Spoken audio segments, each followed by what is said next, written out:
My name is Naomi, and I am 33 years old. At my own wedding reception, I watched my older brother slip a powdered substance into my champagne glass. I did not scream. I did not panic. I simply waited for him to look away, and I switched our drinks. Minutes later, he raised his tainted glass, flashed me a smug grin, and delivered a toast, promising that a massive surprise was coming for me very soon. I smiled back, raised my clean glass, and watched him swallow every last drop. Before I reveal the absolute chaos that unfolded exactly 15 minutes later, let me know where you are watching from in the comments below. Hit that like button and subscribe if you have ever had to outsmart a toxic family member who thought they were untouchable. The air inside the grand ballroom of the Hudson Valley estate was thick with the scent of imported white roses and expensive perfume. My parents, Richard and Patricia, had spared absolutely no expense for this event. They invited 300 guests, mostly their wealthy business associates, country club acquaintances, and local politicians. Crystal chandeliers cast a warm golden glow over tables draped in silk linens. Waiters in pristine white jackets glided silently across the marble floor, carrying silver trays of caviar and vintage wine. To any outsider, this looked like the perfect celebration of love and family unity. But beneath the surface of all this breathtaking luxury, a sinister current of hostility was pulling us under. My family had operated like a ruthless corporation, and my brother Trent was the undisputed golden child. At 37, he was the chief executive officer of our family business, a man who wore custom-tailored Italian suits to hide the deep rot inside his character. My parents worshipped the ground he walked on. I, on the other hand, was the family disappointment despite building a highly successful career as a forensic accountant for a massive corporate firm. My parents hated my independence, and they especially hated the man I was marrying. My husband David was a brilliant African-American corporate lawyer and a former federal prosecutor. He was self-made sharp and intimidatingly powerful. My parents and brother despised him because they could not control him, and they despised me for choosing a life completely outside their toxic sphere of influence. The reception was in full swing when the moment of truth arrived. David had stepped away to speak with his parents, leaving me momentarily alone at the head table. Trent approached me with 2 glasses of champagne. He moved with a practiced swagger, clearly intoxicated by his own perceived cleverness. He set the glasses down and pointed toward the massive floral arch near the entrance, claiming a guest was trying to get my attention. It was a lazy distraction, but I played along. I turned my head just enough to satisfy him, but kept my eyes fixed on the reflection of the silver serving platter directly in front of me. Clear as day, I saw his hand hover over my glass. A white packet materialized between his fingers, and a fine powder vanished into the bubbling liquid. He stirred it quickly with a cocktail straw, his face twisted into a look of absolute malice. I felt a cold chill run down my spine, but my forensic training kicked in. Panic is the enemy of logic. When Trent turned around to greet a passing waiter, I reached over and seamlessly swapped the placement of our glasses. The movement took less than 2 seconds. My heart hammered against my ribs, but my hands remained perfectly steady. Trent turned back to me, oblivious to the fact that his trap was now set for himself. He picked up the poisoned glass, his confidence radiating like toxic heat. The band stopped playing, and Trent tapped a silver spoon against the rim of his glass. The sharp, ringing sound commanded the attention of the entire ballroom. Conversations halted, and 300 faces turned toward the head table. Trent stood tall, projecting the image of a loving, supportive older brother. He cleared his throat and began his speech. He spoke about our childhood weaving elaborate lies, about how close we used to be. He praised my parents for their generosity in hosting this magnificent event, subtly reminding everyone of their wealth and status. Then he turned to me, his eyes locked onto mine, completely devoid of warmth. He raised his glass high in the air. To my little sister Naomi, he announced, his voice echoing through the silent room. May your new life bring you exactly what you deserve. And congratulations, because my special surprise for you is coming very soon. Drink up. I maintained a perfectly serene expression. Thank you, Trent, I replied smoothly. I am looking forward to it. I lifted my clean champagne flute to my lips and took a deliberate sip. Trent mirrored my action, eagerly swallowing a large mouthful of his heavily tainted drink. A sudden rush of pure adrenaline flooded my veins as I watched the golden liquid disappear down his throat. He set the empty glass down upon the table with a highly satisfied thud, entirely unaware that he had just swallowed his own poison. David returned to his seat beside me just as Trent walked back to his table. David glanced at my face immediately, sensing the sudden shift in my energy. What happened? He murmured, his sharp prosecutor instincts immediately on high alert as he surveyed the massive crowd. I leaned close to his ear, my voice barely a whisper against the background music that had just resumed playing.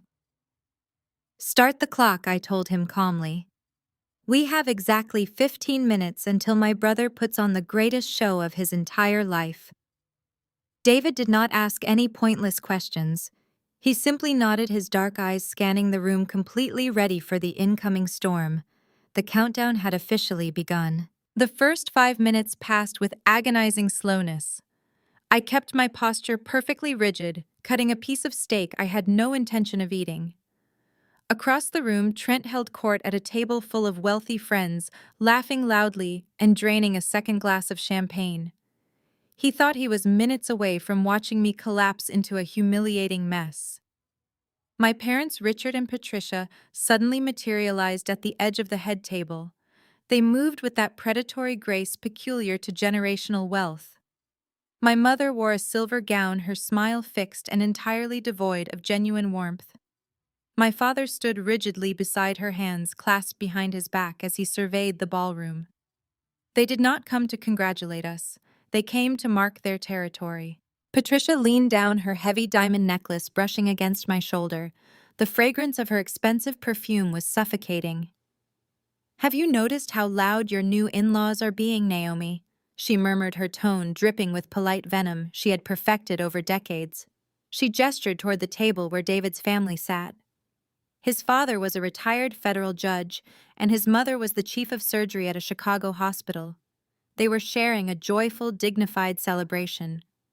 But to my parents, they were intruders. They are a bit too expressive for this venue, Richard added, adjusting his tie.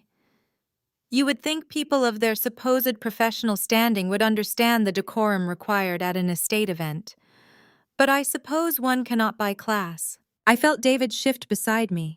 His jaw tightened, a sign of the immense restraint he was exercising. He knew exactly what my parents were doing. It was the same insidious racism they had displayed since I introduced him. They never used slurs. They used polite insults, questioning credentials, commenting on volume, or feigning surprise at his family's speech. My husband is a master of emotional control, but I did not need him to fight this battle. I looked at my father. David's father spent 30 years on the federal bench, Dad. I said, keeping my voice dangerously level. I think he understands decorum far better than anyone in this room, especially considering he sentenced men for the exact type of corporate tax evasion your friends treat like a competitive sport. Richard narrowed his eyes, the fake smile vanishing from his face. Do not use that tone with me, Naomi. We paid a fortune for this wedding to ensure our associates were properly entertained. You should be showing some gratitude instead of defending people who clearly do not fit in here. You paid for this wedding because you wanted a photo opportunity for your corporate newsletter, I replied smoothly. Do not pretend this was a gift to me. Patricia let out a sharp sigh, placing a hand over her chest as if I had struck her. You have always been so utterly ungrateful. You sit there acting superior with your accounting job while your brother carries the family legacy on his shoulders. She leaned in closer, her face mere inches from mine. Her fingers dug painfully into my shoulder. You do not belong at this wedding, Naomi, she hissed, her voice a toxic whisper meant only for my ears. You have never belonged in our world. You embarrass us. Do you have any idea what Trent sacrificed to make today happen for you? He gave up so much to ensure you had a beautiful day despite your constant defiance. You owe your brother everything. I glanced across the ballroom. The countdown in my head was hitting the 10-minute mark. Over by the ice sculpture, Trent was no longer laughing. He was standing rigidly, tugging at the collar of his custom suit. A thick sheen of sweat had broken out across his forehead. He pushed a waiter aside to grab a glass of ice water, downing it in one gulp. The drug was breaching his system. I turned my attention back to my mother, offering her a smile so cold it made her recoil. I am well aware of what Trent sacrificed for today, Mother, I told her. In fact, I think everyone in this room is about to see what kind of man my brother truly is. Patricia frowned, confused by my absolute lack of intimidation. She opened her mouth to deliver another insult, but my father interrupted. He had noticed David watching them with the calculating, predatory gaze of a seasoned prosecutor building a case. "Leave it," Patricia Richard muttered, placing a hand on her arm. "Let her sit here with her new family. We need to go speak with the senator anyway. Trent is supposed to introduce us." They turned and walked away, completely oblivious to the ticking time bomb waiting for them across the dance floor. David leaned closer to me, his shoulder brushing mine. His voice was a deep, steady anchor in the middle of the escalating tension. "Your mother has no idea she is standing on a landmine." He noted his eyes tracking Richard and Patricia as they made their way through the sea of guests. I picked up my fork and finally took a bite of my dinner. "She is about to find out," I replied. I checked my watch to see exactly how much time remained. 12 minutes had slowly passed. The initial stage of the narcotic was clearly taking a heavy toll on my brother. Trent was pacing erratically near the exit doors, running his hands frantically through his hair. He looked like a man trying to escape a burning building that only he could see. He stumbled backward, knocking over a tall floral arrangement. The heavy crystal vase shattered against the marble floor with a deafening crash. The sharp noise acted like a starting gun. Trent let out a sudden guttural scream that silenced the entire ballroom. The polite chatter died instantly. The string quartet stopped playing their song mid-note. The 15 minutes were up. Trent tore at his bespoke suit jacket, popping buttons onto the polished marble floor. He swatted wildly at the air around his head, battling invisible swarms of insects only he could see. "Get them off me!" he shrieked, his voice cracking in absolute terror. Guests gasped and backed away in horror. Richard and Patricia froze, their perfect facade shattering in real time. Patricia dropped her champagne flute, the crystal shattering against the ground. Trent lunged towards the head table but tripped over a chair, crashing heavily into a towering tiered wedding cake. White frosting and spun sugar exploded across his expensive trousers. He did not seem to notice. He scrambled backward like a feral animal, pointing a trembling finger at our father. "You let them out. You opened the vault. They are crawling out of the walls," he bellowed, spit flying from his lips. The influential senators, the corporate partners, and the country club elites all watched in stunned, morbid fascination. This was not a man who had simply had too much to drink. This was a man experiencing a catastrophic psychological break right in front of their eyes. Patricia rushed forward, trying to grab his flailing arms, but he shoved her violently into a table of expensive hors d'oeuvres. "Do not touch me, you snake!" he roared, his eyes wide and completely unhinged. I watched my father frantically wave for the event coordinators to open the side exits and clear the room. He desperately wanted to salvage whatever dignity remained and hide his golden child from the public eye. But David was already one step ahead. He raised his right hand and gave a sharp, subtle hand signal. Positioned discreetly around the perimeter, David's private security team moved in perfect synchronization. They stepped in front of the heavy mahogany exit doors and locked them tight. Nobody was leaving.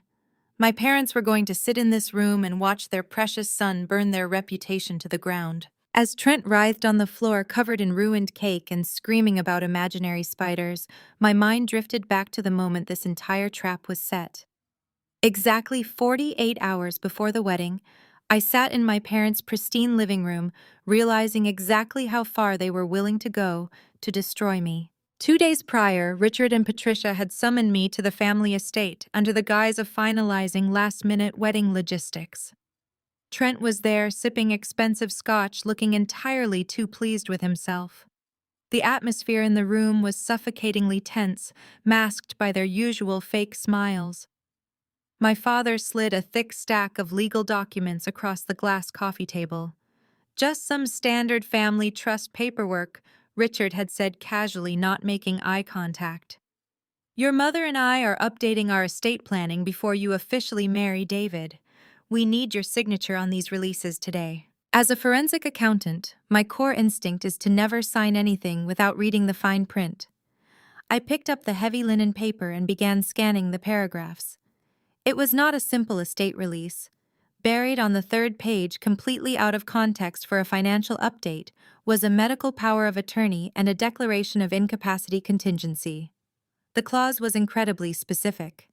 It stated that if I were to suffer a sudden psychological break, mental health crisis, or unexplained cognitive decline, Trent would be granted immediate temporary medical and legal guardianship over me. Furthermore, it contained a highly unusual financial rider, granting him temporary authority to liquidate my shares in the family corporation to cover my potential long-term medical care.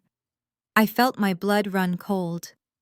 Why am I signing a medical power of attorney, handing my healthcare decisions to Trent? I asked, dropping the pen back onto the table. I am marrying David in 2 days. He will be my next of kin, and he is a lawyer. He handles all my legal matters. Patricia sighed dramatically, rubbing her temples as if I were being entirely unreasonable. Naomi, do not be so paranoid. It is a standard protective measure. You have a highly stressful job, and wedding planning has clearly made you anxious. We just want to ensure your brother can step in if you have one of your little episodes. She was trying to plant the seed. She wanted to establish a narrative right then and there that I was unstable and prone to mental breakdowns. Trent leaned forward, feigning brotherly concern. David is too busy with his corporate law cases, sis. We are just looking out for your well-being. Just sign the paper so we can get back to celebrating your big week. The trap was so blatant to a trained auditor. They needed that signature. They needed it desperately before I legally bound my assets to a former federal prosecutor who would never let them near my bank accounts. I knew if I flatly refused, they would find another, perhaps more violent way to force my hand before the wedding. I needed them to believe they had won. I needed them to proceed with whatever horrific plan required this document, so I could catch them in the act. So I picked up the pen, forged a signature that looked close enough to mine, but would fail any basic handwriting analysis in a court of law, and handed the packet back to my father. There, I had said softly, maintaining a perfectly compliant expression as I handed the pen back to him. All taken care of. I left their sprawling estate that afternoon feeling a profound sense of dread, completely unaware that Trent had already visited the dark web. I did not yet know he had purchased the exact chemical substance needed to trigger my supposed psychological break. But standing here now, watching him scream on the ballroom floor, I knew my forged signature was the absolute best decision I ever made to protect my entire future and my life. Leaving the estate, my fake compliance melted into a calculating fury. I drove straight to our penthouse. The medical power of attorney was not merely an insult. It was a highly specific, legally binding weapon. Financial liquidation clauses mean desperate panic. My parents were wealthy, but their wealth was tied up in assets, real estate, and the family corporation. If Trent needed to forcibly sell my shares, it meant he had created a deficit so massive that conventional loans or asset leveraging could not save him. I needed to know exactly how deep the rot went. I booted my workstation. Forensic accounting is not just about balancing ledgers. It is the art of hunting ghosts in the machine. It is finding the negative space where money used to be. Years ago, my father foolishly had me review their corporate security protocols. He wanted free labor.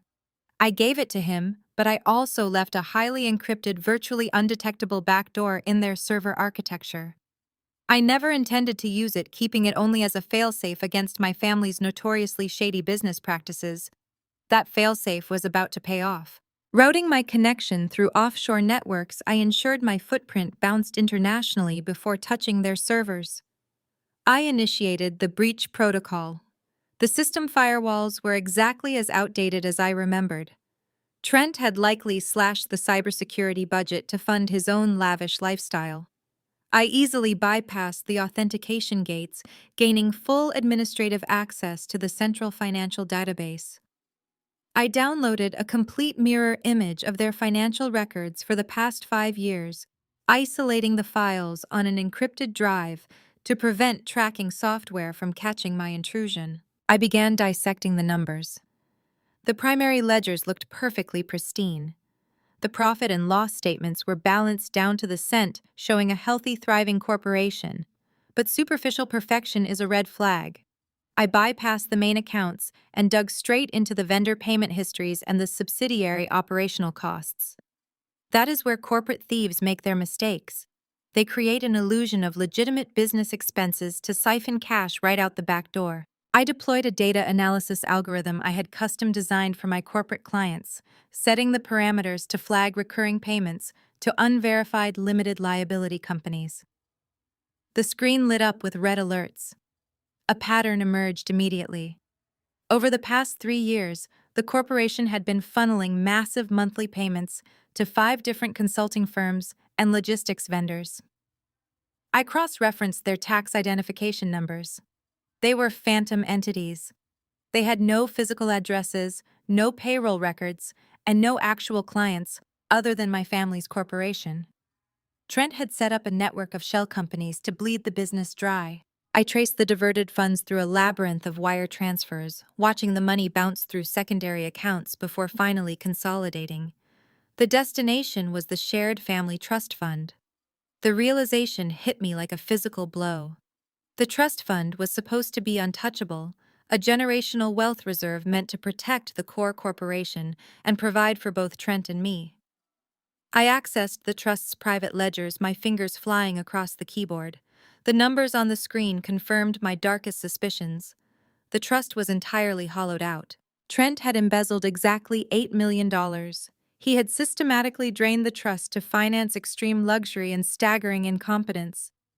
He had stolen my half of the inheritance, and he had stolen the corporation's ultimate safety net. The phantom vendors were his desperate attempt to slowly replenish the stolen funds using company revenue, but the business was not generating enough profit to cover an $8 million black hole. Trent was arrogant, but he was also incredibly sloppy. He had left a digital trail so wide a first-year accounting student could have found it. But arrogance did not explain the sudden frantic rush to have me sign a medical power of attorney 2 days before my wedding. Embezzlement of this magnitude could stay hidden for years if the internal auditors were paid to look the other way. Something had triggered this immediate panic. Something had forced Trent to seek a massive instant payout by liquidating my personal shares. I shifted my focus away from the financial ledgers and hacked directly into Trent's executive email server. I bypassed his laughably weak password security and searched his inbox for high-priority flagged messages. Buried beneath dozens of unread emails from furious contractors, I found it. A digital correspondence marked with the official seal of the Internal Revenue Service. It was a formal notice of an impending comprehensive federal audit. The IRS had flagged anomalies in the corporate tax returns and was sending a team of federal agents to physically inspect the company books in exactly 14 days. The entire puzzle locked into place with terrifying clarity. When the IRS agents arrived, they would immediately demand to see the trust fund verification. They would find the $8 million deficit. Trent was facing decades in federal prison for corporate fraud and tax evasion. He needed $8 million immediately to inject back into the trust before the auditors arrived. His only available asset large enough to cover that exact amount was my portfolio of shares. If I were perfectly healthy, I would never sell. But if I suffered a sudden catastrophic psychological break at my own wedding, Trent could activate the medical power of attorney. He needed to create a scenario where I was deemed entirely hopelessly unstable. He could declare me mentally incapacitated, seize legal control of my assets, and forcibly liquidate my shares to save himself from federal prison. I stared at the glowing monitors, the sheer cruelty of his plan washing over me. He was willing to destroy my mind and erase my freedom just to cover his own crimes. I pulled out my phone and dialed David. It was time to show a federal prosecutor exactly what kind of monsters we were dealing with. David walked through our penthouse door 20 minutes after I called him. He shed his suit jacket and loosened his tie, his sharp eyes locking onto the glowing monitors on my dining table. I wasted no time with pleasantries. I laid out the financial slaughter I just uncovered. I showed him the phantom vendor networks, the $8 million black hole in the family trust, and the impending Internal Revenue Service audit scheduled for exactly 14 days from now. David listened with the terrifying stillness that made him a lethal presence in a courtroom. He absorbed the sheer magnitude of Trent's incompetence and desperation without a single change in his expression. When I finished outlining the medical power of attorney and Trent's obvious need to liquidate my shares, David slowly stepped up to my workstation. His mind was already moving 3 steps ahead of my financial audit. If Trent plans to trigger a medical emergency to activate that clause, he needs a catalyst. David stated, his voice a low, commanding rumble. Your brother is not smart enough to orchestrate a psychological break using manipulation alone. He needs a biological weapon, a chemical agent. David pulled his encrypted laptop from his briefcase.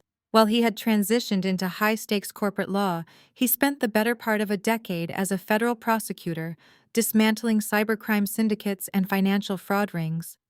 He still possessed deep access to highly specialized digital tracking tools and maintained a formidable network of reliable federal contacts. He connected to a secure virtual private network and actively began hunting my brother through the digital underworld. Your older brother is incredibly sloppy with money, David murmured, his fingers flying across the keyboard. Let us see how sloppy he is with his browser history. David did not bother looking at Trent's standard email or bank accounts. He went straight for the encrypted router logs connected to Trent's private office network. Using an exploit he had learned from his days working alongside federal cyber task forces, David breached the firewall shielding Trent's personal devices. Within 30 minutes, he found a massive anomaly. Trent had installed a secondary anonymous browser and routed a significant cryptocurrency transfer through a digital tumbler just 3 weeks ago.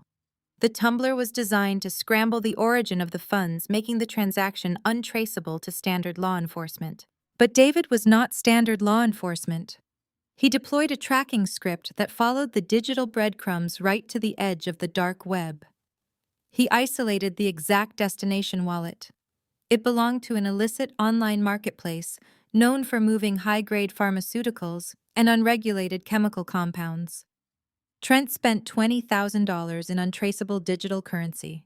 David reached out to a trusted contact, an active federal cybercrime investigator who owed him a career-defining favor. They exchanged a brief, heavily encrypted sequence of messages. 10 minutes later, David received a secure data packet containing the decrypted transaction ledger for that specific dark web vendor. We scanned the digital receipt. The purchase was for a highly concentrated synthetic compound. It was a military-grade narcotic designed to induce severe immediate psychosis. The drug triggered terrifying visual and auditory hallucinations, extreme paranoia, and complete temporary amnesia. Anyone who ingested it would appear to be suffering from a catastrophic spontaneous schizophrenic break. It left the system within 24 hours, making it impossible to detect in standard hospital toxicology screens unless the doctors knew exactly what specific chemical marker to look for. The sheer depravity of the scheme crystallized in the air between us. Trent was not just trying to steal my money. He was planning to publicly humiliate and medically destroy me. David leaned back in his chair, his jaw set in a rigid line of absolute fury. The entire narrative clicked into place. The upcoming wedding was not just a convenient venue.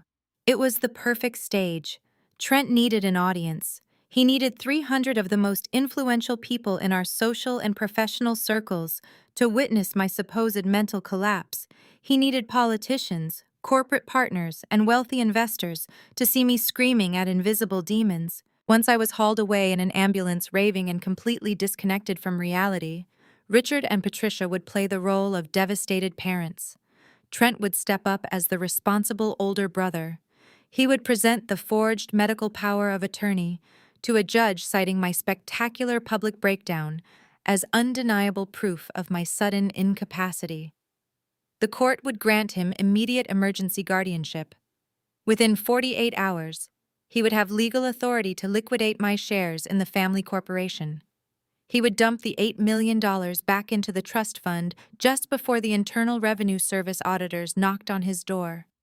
He would avoid federal prison, and I would be locked inside a psychiatric facility stripped of my assets and my credibility. I stared at the chemical breakdown of the narcotic on David's screen.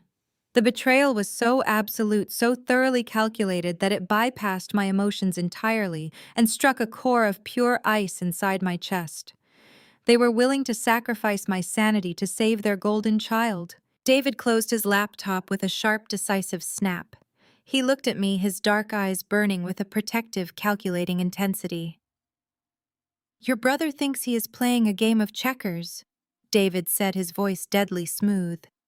"He has no idea he just challenged a prosecutor to a game of chess." We sat in the quiet penthouse and constructed a counteroffensive designed not just to stop Trent, but to annihilate the entire corrupt foundation of my family's empire. We would not call the police now.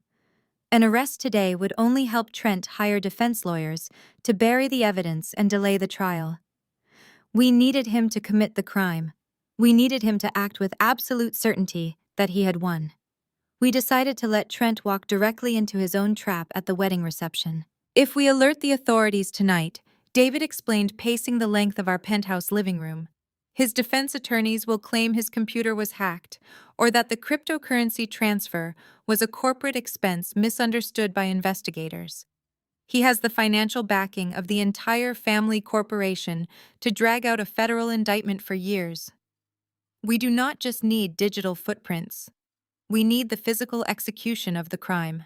I watched him map out the legal battlefield, his strategic mind operating with terrifying precision. He has to bring the narcotic to the venue, I reasoned, tracing the logical progression. He has to physically possess the compound approach my glass and deposit the drug. If we stop him before he acts, he is just a man who bought a suspicious substance online. If we let him poison the glass and we secure that exact glass as evidence, we have him for attempted aggravated assault with a chemical agent. David stopped pacing and turned to me, his expression resolute. "Exactly. We let him commit the felony in a room full of 300 witnesses, but we also need to ensure you never ingest a single drop of that poison. You will need to switch the glasses." We spent the next few hours meticulously refining our counteroffensive.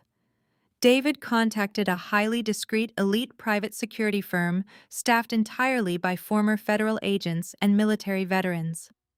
He did not hire them for crowd control.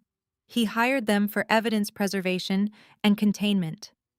Their primary objective would be to secure the tainted champagne flute immediately after the toast chain of custody style and transport it directly to an independent toxicology laboratory for immediate chemical analysis. Meanwhile, I compiled the ultimate financial kill shot.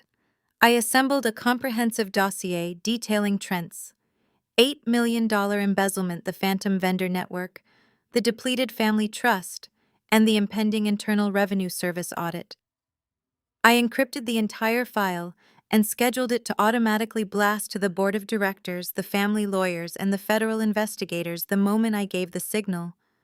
We were not just going to stop his plan. We were going to obliterate his entire existence. The morning of the wedding arrived with a deceptive calm.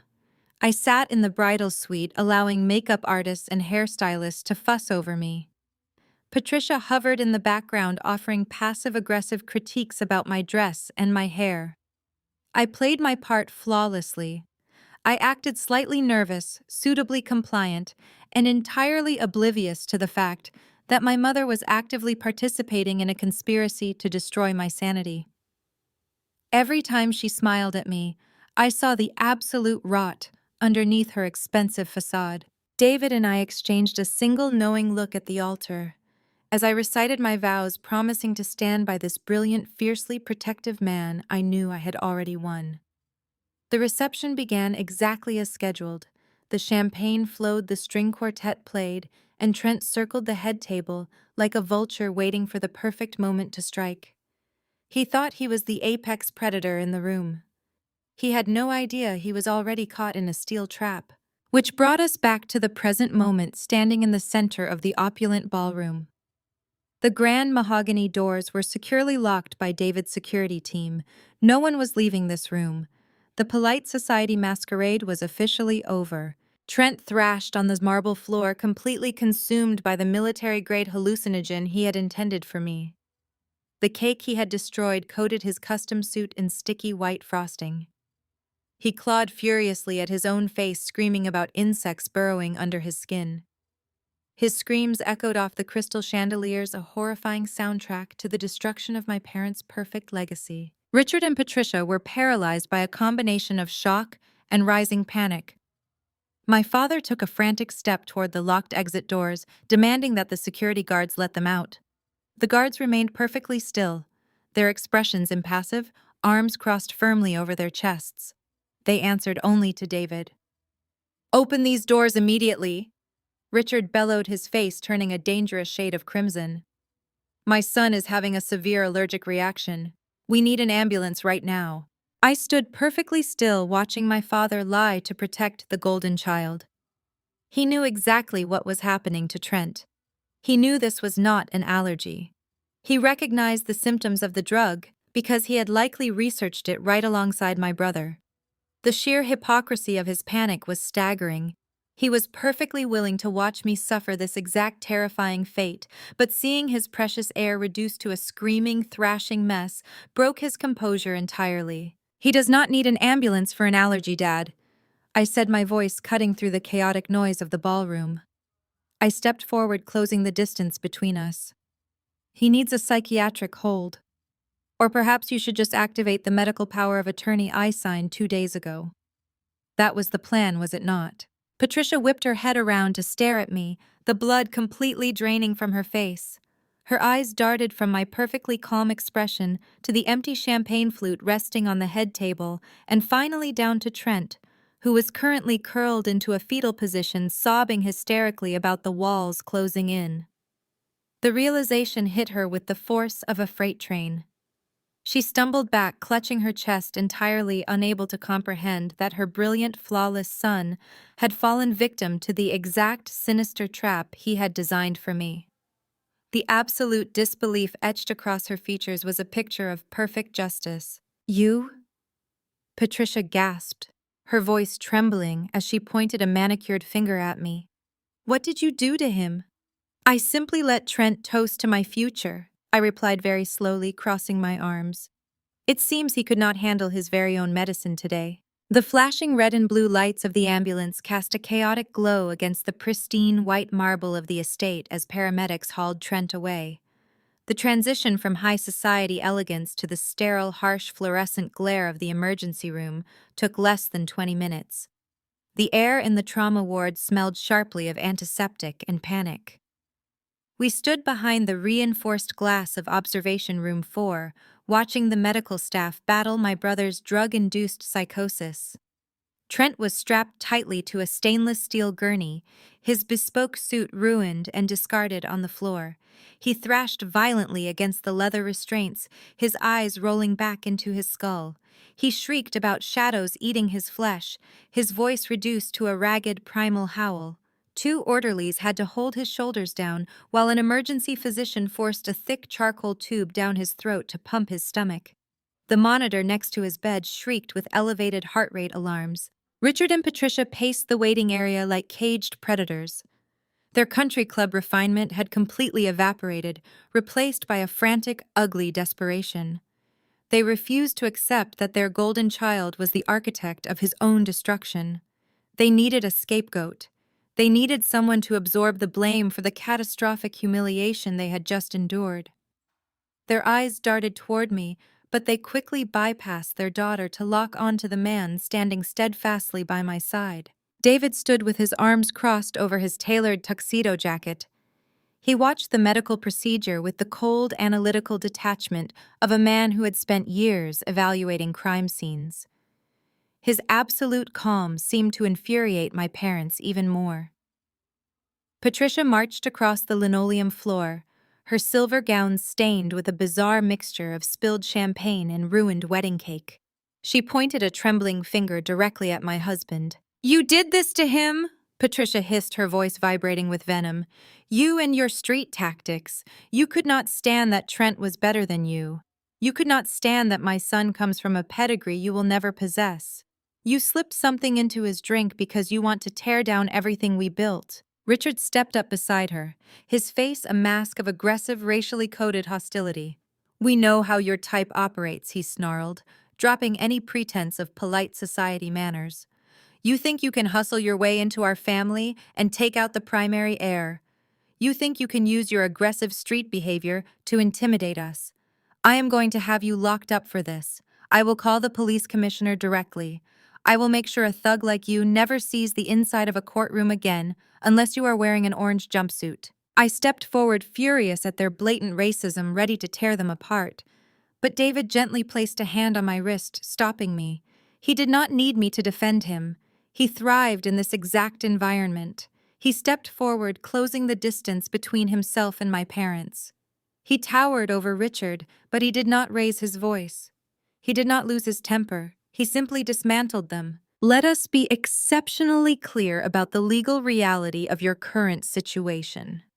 Richard, David began, his voice a smooth, dangerous baritone that commanded the entire hallway. You are currently levying a baseless accusation of aggravated assault against a licensed attorney. That constitutes slander per se under state law, which carries a hefty financial penalty. However, that is the absolute least of your concerns right now. Patricia opened her mouth to interrupt, but David cut her off with a sharp, authoritative look. The glass your son drank from is currently in the possession of a bonded private security firm. David continued, articulating each word with surgical precision. It was secured using strict chain of custody protocols. It is en route to an independent, federally certified toxicology laboratory. When those results return, they will confirm the presence of a Schedule I synthetic hallucinogen. Furthermore, my investigative team has already secured the digital ledger, proving your son purchased that exact narcotic using an untraceable cryptocurrency wallet exactly 3 weeks ago. Richard swallowed hard, the color draining from his face as the legal terminology hit him. You are bluffing, he stammered, though his voice lacked any real conviction. I do not bluff, David replied coldly. I build airtight federal indictments. Your son intended to administer a chemical agent to my wife to induce a fraudulent psychiatric emergency. That is premeditated poisoning, a felony that carries a maximum sentence of 20 years in a federal penitentiary. The fact that his sheer incompetence led him to consume his own poison does not negate the intent of the crime. The actus reus and mens rea are both completely established. Patricia grabbed Richard's arm, her eyes wide with terror as she finally understood the magnitude of the trap they were in. You cannot prove any of this, she whispered desperately. I have the dark web receipt, the offshore routing numbers, and the digital footprint linking directly to Trent's office computer. David countered, stepping even closer so they could see the absolute certainty in his eyes. You brought a corporate scheme to a criminal prosecutor. You completely misjudged your opponent.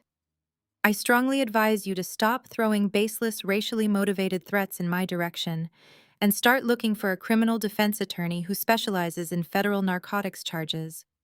You are going to need one before the sun comes up. David turned his back on them, dismissing their pathetic existence entirely, and focused his undivided attention back on the reinforced observation window.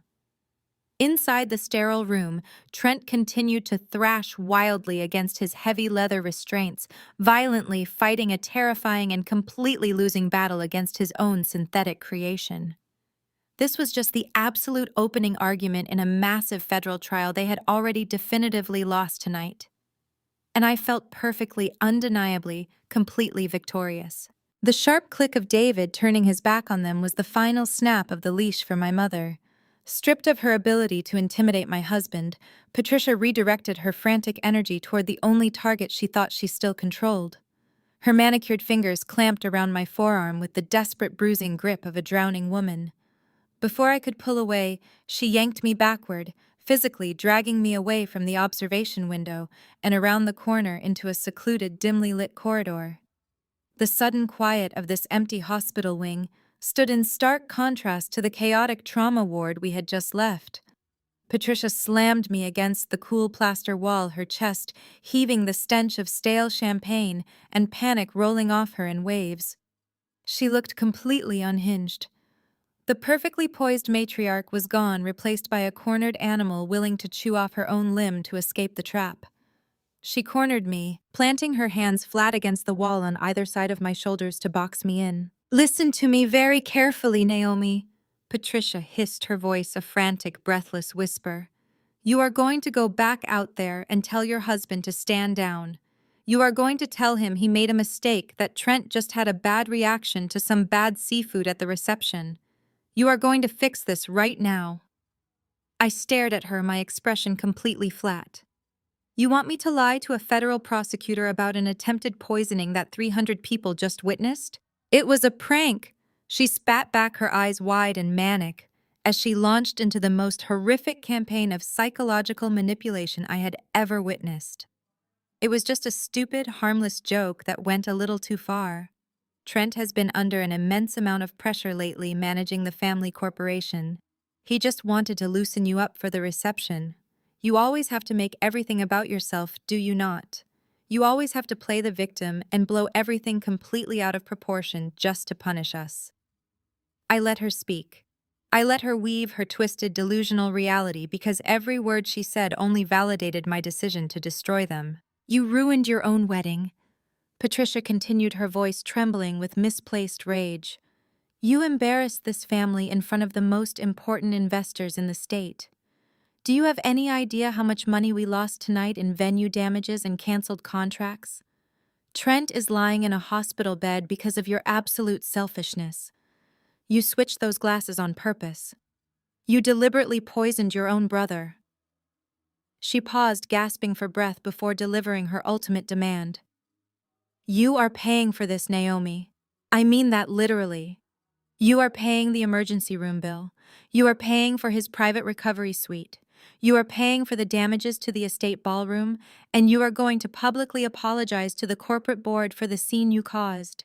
It is the absolute least you can do after the ungrateful attitude you have displayed today. You owe this family for giving you the privileged life you have completely taken for granted." The sheer audacity of her demands was staggering. She was demanding I finance the recovery of the man who tried to destroy my mind. I did not raise my voice. I did not blink. I simply watched her spiral. "And that man you married," Patricia sneered, her face contorting with a deep, ugly prejudice as she brought David into her crosshairs. "You need to file for an annulment immediately. I warned you about bringing someone like him into our family. He is aggressive, Naomi. He is dangerous. Did you see the way he just threatened your father? He does not understand how things work in our world. He comes from a completely different background, a background that solves problems with intimidation instead of class."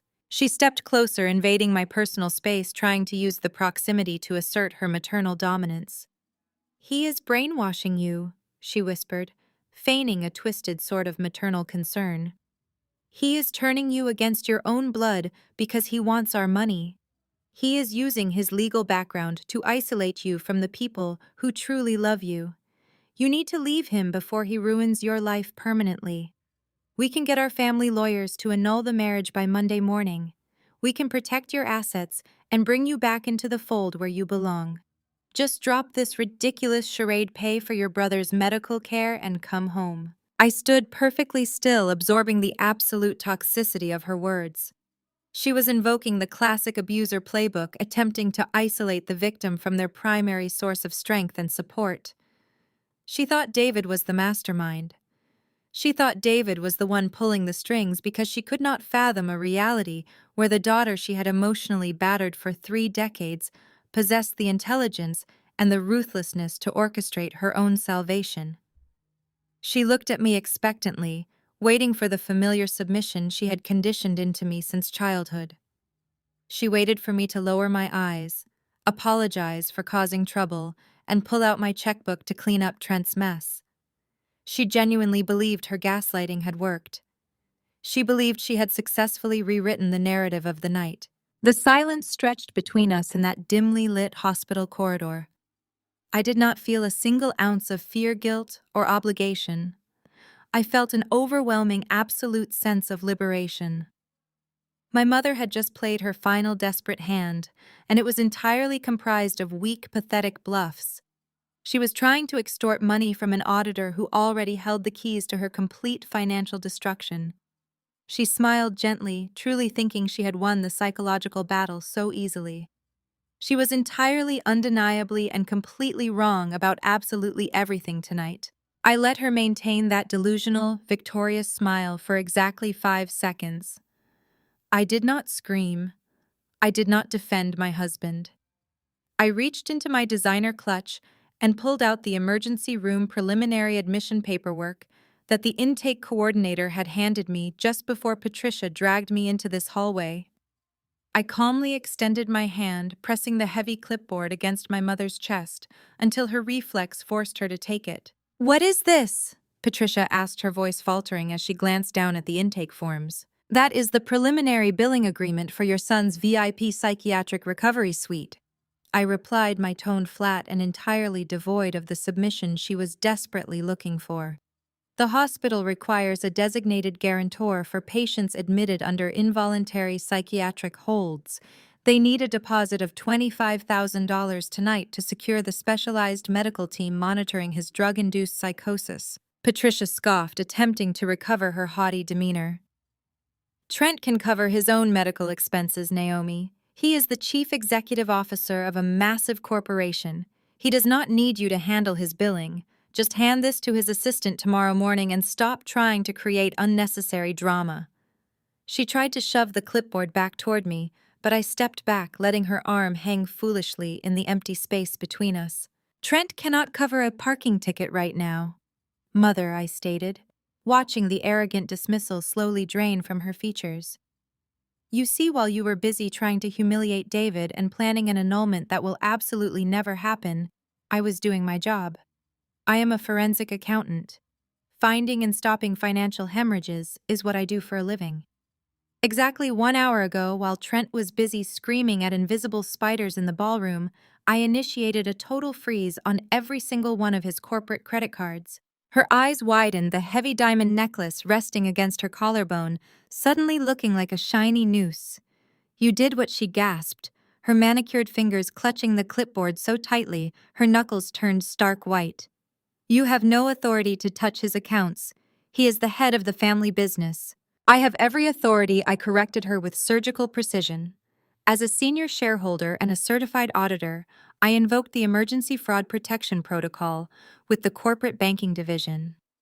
I flagged an $8 million discrepancy in the family trust fund, linked it directly to Trent's executive routing numbers, and submitted the primary documentation to the bank's fraud department. The freeze is absolute. Trent's corporate platinum cards are dead. His personal checking accounts are suspended, pending a federal review.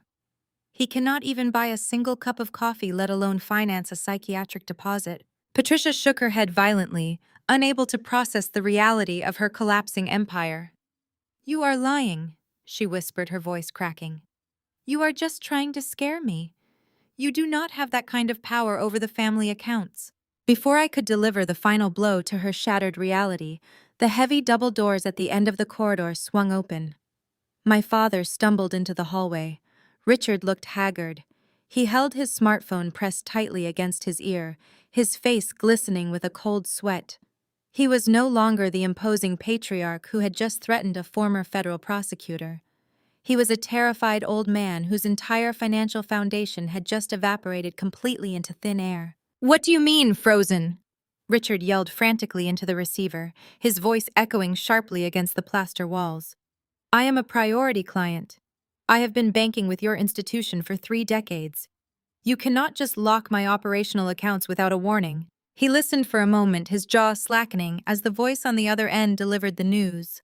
"A fraud alert," he repeated, panic bleeding into his tone. "Initiated by whom? Listen to me. You need to override this immediately. I have vendors to pay tomorrow morning. I have a son in the hospital." Richard lowered the phone from his ear. He turned his head and locked eyes with me. The realization hit him. He saw the cold, calculated certainty in my posture. He saw the clipboard clutched in Patricia's shaking hands. "It was you," Richard breathed out, stepping toward us on unsteady legs. "The wealth manager just told me the corporate accounts, the trust fund, everything is locked down. They said a certified internal auditor flagged massive systemic embezzlement. You froze our money." I protected my assets. I corrected him, maintaining absolute eye contact. I found Trent's phantom vendor network. I found the $8 million he siphoned out of the shared trust to fund his gambling habits and his luxury lifestyle. And I definitely found the impending Internal Revenue Service audit notice he tried to bury in his encrypted emails. You both thought I was just a naive, ungrateful daughter you could easily manipulate. You forgot that I literally dismantle corrupt corporations for a living. Patricia let out a strangled sob, reaching out to grab Richard's arm for physical support. "Richard, tell her to undo it," she pleaded, her voice hysterical. "Tell her to call the bank and lift the freeze. The hospital needs a deposit for Trent. We need to pay the ballroom damages." "There is no undoing this," I told them, my voice ringing with absolute finality. "The bank's automated reporting system has already forwarded the fraud flags to the federal financial oversight agencies. The money is gone. Your golden child is currently handcuffed to a hospital bed, raving out of his mind, and you have exactly $0 to bail him out. You wanted me to pay for his mistakes. Consider the frozen accounts my contribution." I turned my back on them, leaving them standing in the dark hallway, clutching a hospital bill they could no longer afford as I walked back to my husband. The morning after the wedding disaster, the sky over Manhattan hung low and gray, perfectly matching the mood inside the sleek, glass-enclosed conference room of Vance Sterling and Hayes, my family's corporate law firm. The air was thick with the smell of stale coffee and barely contained panic. I sat at the far end of the massive mahogany table, David, an immovable force, right beside me. We had not slept, having spent the night coordinating with federal contacts and reinforcing our digital barricades. Opposite us sat my parents and Trent. My brother had been discharged from the psychiatric suite just hours ago, apparently, after a massive dose of sedatives and a frantic off-the-books consultation with a private physician who specialized in discretion for high-net-worth clients. He looked terrible. His skin was a sickly, translucent gray, and his hands trembled slightly as they rested on the polished wood. But his arrogance had miraculously survived the stomach pumping. He wore a rumpled designer suit, attempting to project an image of exhausted authority, though his eyes kept darting nervously toward David. Richard and Patricia flanked him like protective gargoyles. My father's tie was loose, and the bags under his eyes spoke of a night spent screaming at wealth managers who refused to unfreeze his accounts. Patricia's makeup was flawless, a desperate attempt to maintain the illusion of control, but her lips were pressed into a tight white line. "Let us dispense with the pleasantries," Richard began, his voice a low, gravelly growl that usually commanded obedience. He slammed a thick, leather-bound folder onto the table. "You have made your point, Naomi. You threw a tantrum, you embarrassed us, and you temporarily locked the accounts. We are willing to overlook this massive breach of familial loyalty, provided we rectify the situation immediately." I did not touch the folder.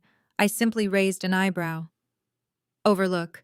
That is incredibly generous of you, Dad, considering I am the one who caught Trent embezzling $8 million from the family trust." Trent flinched, but Patricia immediately jumped in, her voice shrill with indignation. "He did not embezzle anything. He was managing the trust. He made some aggressive investments to secure the company's future. You are twisting standard business practices to suit your vindictive narrative. Buying exotic sports cars through shell companies and wiring funds to offshore gambling accounts are not standard business practices, Mother," I replied, my voice chillingly even. "They are federal crimes." "Enough," Richard barked, slamming his hand against the table. "The semantics do not matter right now. What matters is the impending IRS audit." He leaned forward, trying to use his physical size to intimidate me completely, ignoring the fact that David was glaring back at him with the intensity of a coiled spring. "The audit is in 14 days. The trust must be replenished before they review the ledgers. If it is not, the corporation faces devastating penalties, and Trent's position could be compromised." "His position?" I laughed, a sharp, humorless sound. "His position should be in a federal penitentiary. He stole from the company, and he stole my half of the inheritance. Trent finally spoke, his voice raspy and weak, yet dripping with entitlement. It is family money, Naomi. We all benefit from the corporation's success. I needed liquidity for a high-yield opportunity. It did not pan out. It happens. You are overreacting. You bought hallucinogenic narcotics on the dark web and tried to drug me at my own wedding to declare me mentally incapacitated so you could legally steal my shares. I stated, articulating every syllable with deliberate precision. That is not an overreaction. That is attempted aggravated assault and premeditated fraud. Patricia gasped, clutching her pearls in a dramatic display of fake outrage. How dare you accuse your brother of such a heinous thing? He had a severe allergic reaction to the caterer's seafood. You are spinning wild conspiracy theories because you have always been jealous of him. They were sticking to the lie. Even now, with their bank accounts frozen and the evidence looming over them, they were trying to gaslight me into submission. It was pathetic, yet terrifyingly predictable. We are not here to debate your paranoid delusions. Richard continued, pushing the leather folder closer to me. We are here to save the family. Inside that folder is a transfer agreement. It relinquishes your corporate shares back to the Central Trust. It is the only asset large enough to cover the deficit before the IRS arrives. You will sign it, Naomi. You will sign it today, and I will instruct the bank to lift the fraud freeze. I stared at the folder, the sheer audacity of their demand washing over me. You want me to surrender my entire net worth to cover Trent's crimes? It is your duty, Patricia insisted, her voice taking on that familiar, manipulative tone. You are part of this family. We protect our own. Trent is the CEO. The company cannot survive a scandal of this magnitude. If he falls, we all fall. You must make this sacrifice for the greater good. The greater good? I echoed, shaking my head slowly. You mean Trent's good. You mean maintaining your country club memberships and your fake reputation. Sign the damn papers, Naomi, Trent hissed, his facade slipping, revealing the frantic desperation underneath. If you do not, I swear, I will sue you for everything you have. I will claim you poisoned me. I have medical records from the hospital. I can say you spiked my drink because you wanted to seize control of the company. He was actually threatening me with the very crime he had attempted to commit. The twisted logic was almost breathtaking. They truly believed they could bully me into compliance, that the weight of familial expectation and the threat of a messy legal battle would force me to fold, just as I had done so many times during my childhood. I looked at David. He had remained completely silent throughout this exchange, letting them dig their graves deeper with every word. He gave me a single, almost imperceptible nod. It was time. You really think you can corner me? I asked, turning my attention back to my father. You think you can threaten me into giving you my shares to save a thief? I am not threatening you, Richard said, his eyes cold and hard. I am giving you an order. Sign the transfer, or I will ensure you are legally and financially ruined. I will tie you up in litigation for the rest of your life. I smiled, a genuine, terrifying smile that caused Trent to shrink back in his chair.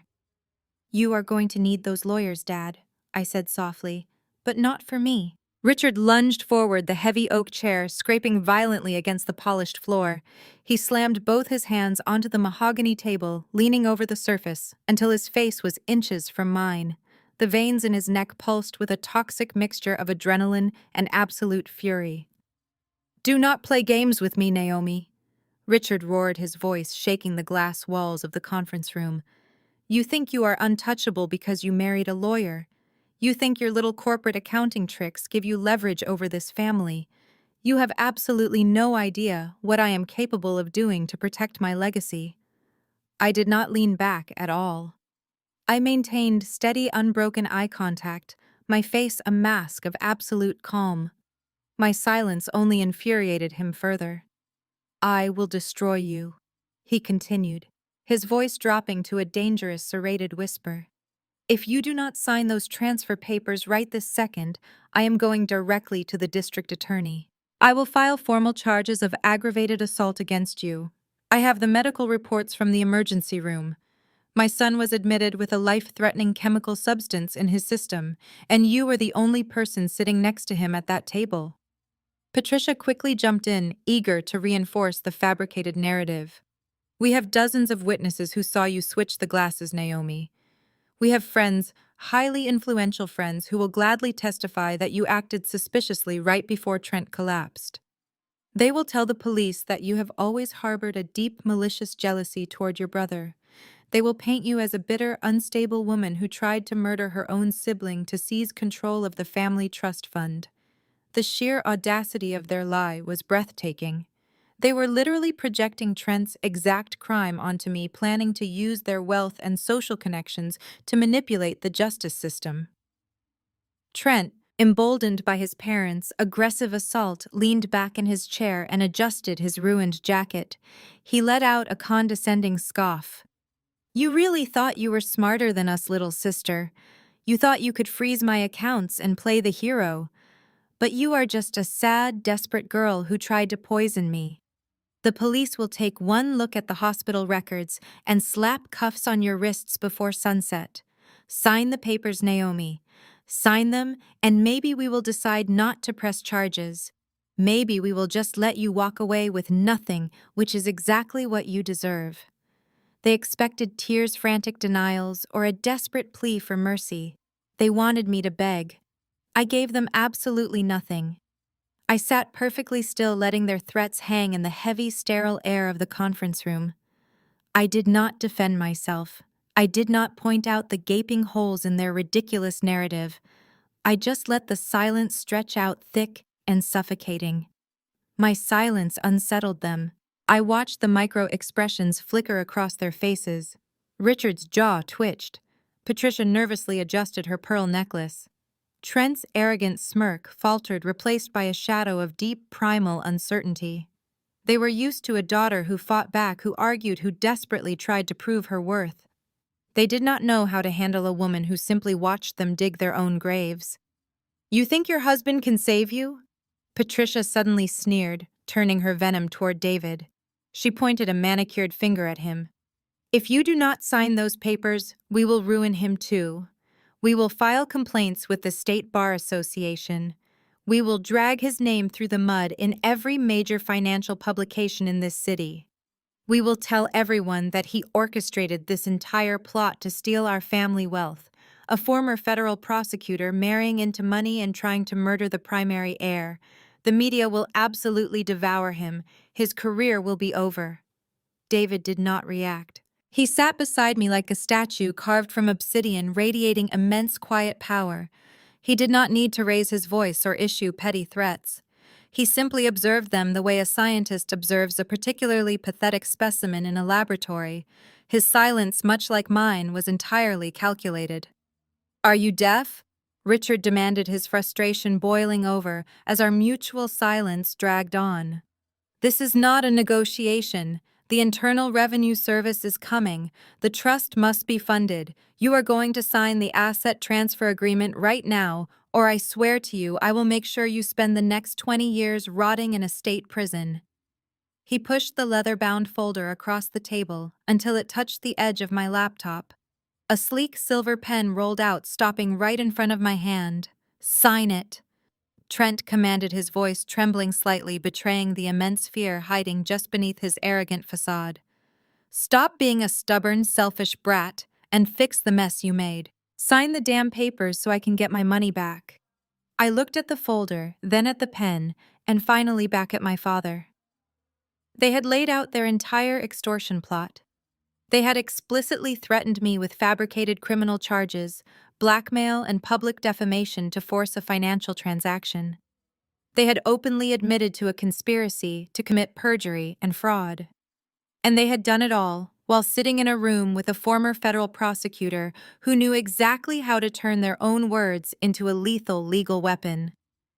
I let the silence hold for another 10 seconds, ensuring they felt the full crushing weight of their own desperation. Then I slowly turned my head and looked at David. David finally moved. He reached down and unlocked the brass clasps of his leather briefcase. The sharp metallic clicks echoed loudly in the quiet room, signaling the absolute end of their reign. David stood up, moving with the unhurried grace of a man who held every advantage in this war. He did not rush. He let the sharp clicks of the brass clasps linger in the air, a manifestation of the trap snapping shut. He reached into his briefcase and retrieved a heavy, transparent plastic pouch. He placed it dead center on the mahogany table, directly over the transfer agreement my father had demanded I sign. Inside the tamper-evident plastic was a crystal champagne flute. A faint, powdery residue coated the bottom of the glass. A bright red evidence tag sealed the top, complete with a barcode, a timestamp, and a signature. Trent stared at the bag, his complexion turning chalky white. His eyes darted from the glass to David, a spark of terror breaking through his arrogant facade. "You see, Richard," David began, his voice a smooth baritone that instantly commanded the room. "When you operate in federal courtrooms for as long as I have, you learn never to leave anything to chance. You also learn that criminals, especially entitled ones who think wealth makes them invisible, always make sloppy mistakes." David tapped a long finger against the plastic evidence bag. "This is the exact champagne flute your son brought to the table last night, the one he intended for Naomi." The moment he walked away, an agent from a private security firm secured this glass. It was handled using strict chain of custody protocols, transported in a lockbox, and delivered directly to an independent toxicology laboratory. Patricia let out a shaky breath, her manicured hands fluttering to her throat. "You stole property from our wedding venue," she stammered, her voice lacking any authority. "You cannot just take things. That proves absolutely nothing." David did not even look at her. He reached into his briefcase and extracted a white envelope bearing the embossed seal of a prominent medical diagnostics facility. He opened it slowly, sliding a document onto the table next to the glass. "This is the expedited toxicology report," David stated, his tone shifting into the precise cadence he used during opening statements. "It was finalized at 6 o'clock this morning. The laboratory found high concentrations of a synthetic hallucinogenic compound coating the interior of this flute. It is a Schedule I narcotic engineered to induce paranoia, auditory and visual hallucinations, and temporary cognitive collapse. In layman's terms, it is designed to simulate a massive schizophrenic break." Richard swallowed hard, his eyes glued to the laboratory seal. He tried to speak, but the words seemed to die in his throat. David continued pacing slowly behind my chair, resting a hand on my shoulder. "What makes this particular chemical compound so fascinating is that it is not easy to acquire. You cannot pick it up at a pharmacy, and you certainly cannot blame it on bad catering seafood. It requires a specialized vendor operating on the dark web. It also requires an untraceable cryptocurrency transaction." Trent pushed his chair back, the wooden legs squealing harshly against the floor. "This is a setup!" Trent yelled, his voice cracking with panic. "You planted that. You and Naomi fabricated this entire thing to frame me. You want to steal my company?" David smiled, a cold expression that offered zero mercy to the pathetic man scrambling for an excuse. "We did not need to frame you, Trent. You left a digital trail so wide it practically begged us to follow it. My investigative team tracked your secondary browser history. We traced the cryptocurrency wallet you used.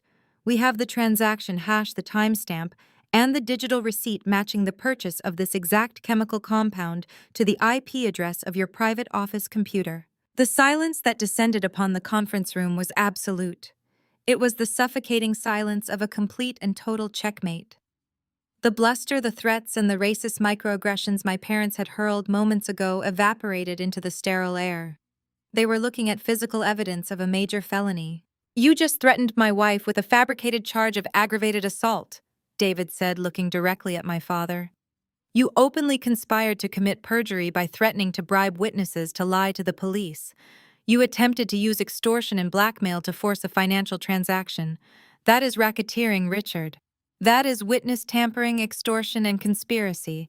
You just handed me enough ammunition to put this entire room in federal prison before lunch." Patricia began to cry, actual tears spilling over her expensive foundation. "Richard," she gasped, grabbing his arm. "Richard, do something. Tell him he cannot do this. We are a prominent family. We have connections." Richard looked like a man who had just stepped off a cliff and was waiting to hit the ground. He stared at the toxicology report, then at the sealed glass, and finally at David. You would not dare go to the police with this. Richard whispered, his voice stripped of all its former power. The scandal would ruin the family name forever. It would tank the corporate stock completely. Naomi would lose everything too. David let out a low, humorless chuckle. You still do not understand the dynamic here, Richard. Naomi does not care about your family name. She built her own name entirely from scratch. And as for the corporate stock, it is already completely worthless, because Trent did not just try to poison his sister to seize control of her wealth. He poisoned the entire company from the inside out. David stepped back and gestured toward me. I opened my laptop, awaking the screen. The financial audit I had prepared overnight was ready to be displayed. The physical evidence had shattered their extortion attempt and destroyed their leverage. Now it was time to show them exactly why their golden child had been driven to commit such a desperate psychotic crime in the first place. The trap was fully sprung, and there was no way out for any of them. Before I illuminated the screen, David reached into his briefcase one final time. He retrieved a thick, heavily bound stack of legal-sized paper and let it drop onto the mahogany table with a resounding, heavy thud. It landed right next to the sealed evidence bag and the toxicology report, perfectly symbolizing the inescapable legal nightmare that was about to consume his fragile life. This is a 40-page draft of a federal indictment, David announced, his voice devoid of any sympathy. I spent the morning collaborating with the United States Attorney's Office. This document outlines every single criminal charge your son is currently facing. It includes wire fraud, illegal acquisition of a Schedule I controlled substance, and attempted aggravated assault. It also details the financial penalties, asset forfeitures, and the mandatory minimum sentencing guidelines. Read every single page very carefully, Richard, because it is all meticulously documented. Your heir is looking at a minimum of 15 years in a federal penitentiary. Richard stared at the thick stack of paper as if it were a live grenade. Patricia covered her mouth, stifling a sob. Trent looked physically ill, his eyes darting frantically around the room, searching for an escape route that did not exist. The criminal charges are just the symptom, I interjected, stepping fully into my element. The disease is entirely financial. I tapped a key on my laptop. The motorized projection screen descended silently from the ceiling at the far end of the conference room. The high-definition projector hummed to life, casting a stark, blindingly bright spreadsheet across the canvas. For 30 years, you have paraded this corporation around as a shining beacon of generational wealth, I stated, walking toward the head of the table. You handed the keys to Trent because you believed his expensive suits and country club charm equated to business acumen. You despised my career as an auditor. You called it tedious, unglamorous, and unworthy of the family legacy. Today, that tedious career is going to show you the absolute reality of your blind arrogance. The screen displayed the primary corporate ledger. The profit and loss statements initially appear functional and stable. This is the fabricated reality Trent has been feeding the board of directors for 3 years. But forensic accounting looks for the negative space. We look for the bleed. I pressed a button on my presentation remote. The screen shifted, diving deep into the subsidiary operational costs and the vendor payout histories. Rows of data lit up in glaring crimson. These are your operational expenditures, I continued, my voice echoing with clinical precision. Over the past 36 months, the corporation has hemorrhaged cash through a labyrinth of secondary accounts. I tracked the routing numbers. The funds were siphoned out of your daily operating budget and funneled directly into the shared family trust fund. Richard frowned, his business instincts briefly piercing through his panic. The trust fund is a reserve, he argued weakly. Transferring capital into the trust is a standard strategy. It is a protection strategy if the trust is actually holding the capital, I corrected him sharply. I clicked to the next slide. A massive negative integer flashed onto the screen in bold red font. The trust fund is completely empty, Dad. In fact, it is exactly $8 million in the red. A suffocating silence slammed into the room. Richard gripped the edges of the table, his knuckles turning white. Patricia stopped crying, her breath catching in her throat. The magnitude of the number paralyzed them. $8 million was a catastrophic breach of their entire financial foundation. Where exactly did the massive amount of money go? Richard demanded, his voice dropping to a hoarse, terrified whisper. He turned his head slowly, locking his eyes onto Trent. Where is the $8 million now, Trent? Trent shrank back into his expensive leather chair, swallowing incredibly hard as panic overtook his entire body. He refused to look at his father. He stared at the polished mahogany table, his arrogant posture completely collapsing under the weight of his undeniable guilt. He did not just lose it in a bad market, I explained, refusing to let Trent hide in the silence. He deliberately and systematically stole it. When the trust ran dry, he panicked. He created a network of phantom vendors to bleed the corporate operating accounts, desperately trying to funnel cash back into the trust to hide the deficit. But a failing business cannot generate enough revenue to cover an $8 million black hole. I advanced the presentation to a new graphic. It mapped out 5 different limited liability companies showing the fraudulent invoices Trent had been approving. He authorized millions of dollars in payments for logistics and consulting services to entities that do not exist. No physical addresses, no payroll records, no actual deliverables. Just empty shell companies designed to wash the stolen capital. I moved to the final slide of this segment. An official document appeared on the screen, bearing the unmistakable seal of the Internal Revenue Service. And this, I announced, my tone ringing with absolute finality, is why he bought a military-grade hallucinogen on the dark web and tried to destroy my mind at my own wedding. The room stared at the federal notice. The IRS flagged the anomalies in the corporate tax returns. I continued making sure every word hit like a physical blow. They scheduled a comprehensive on-site federal audit for exactly 14 days from now. When those agents arrive, they will demand to see the trust fund verification.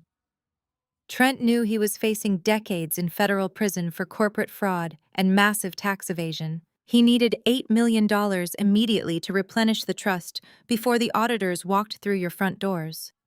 I walked back to my laptop and looked directly at my father. His only available asset large enough to cover his crimes was my portfolio of shares, so he planned to legally steal my assets to save himself. Richard stared at the projection screen, his mouth opening and closing as the reality of the impending federal audit settled over him. But the denial was too deeply ingrained in his psyche. He turned his desperate gaze back to his son, searching for any plausible explanation. "Trent," Richard pleaded, his voice trembling with fragile hope. "Tell me this is a misunderstanding. Tell me you moved the capital into a secure offshore holding account for tax optimization. Tell me you did not actually lose $8 million of our family legacy." Trent remained completely silent, sinking deeper into the expensive leather of his chair.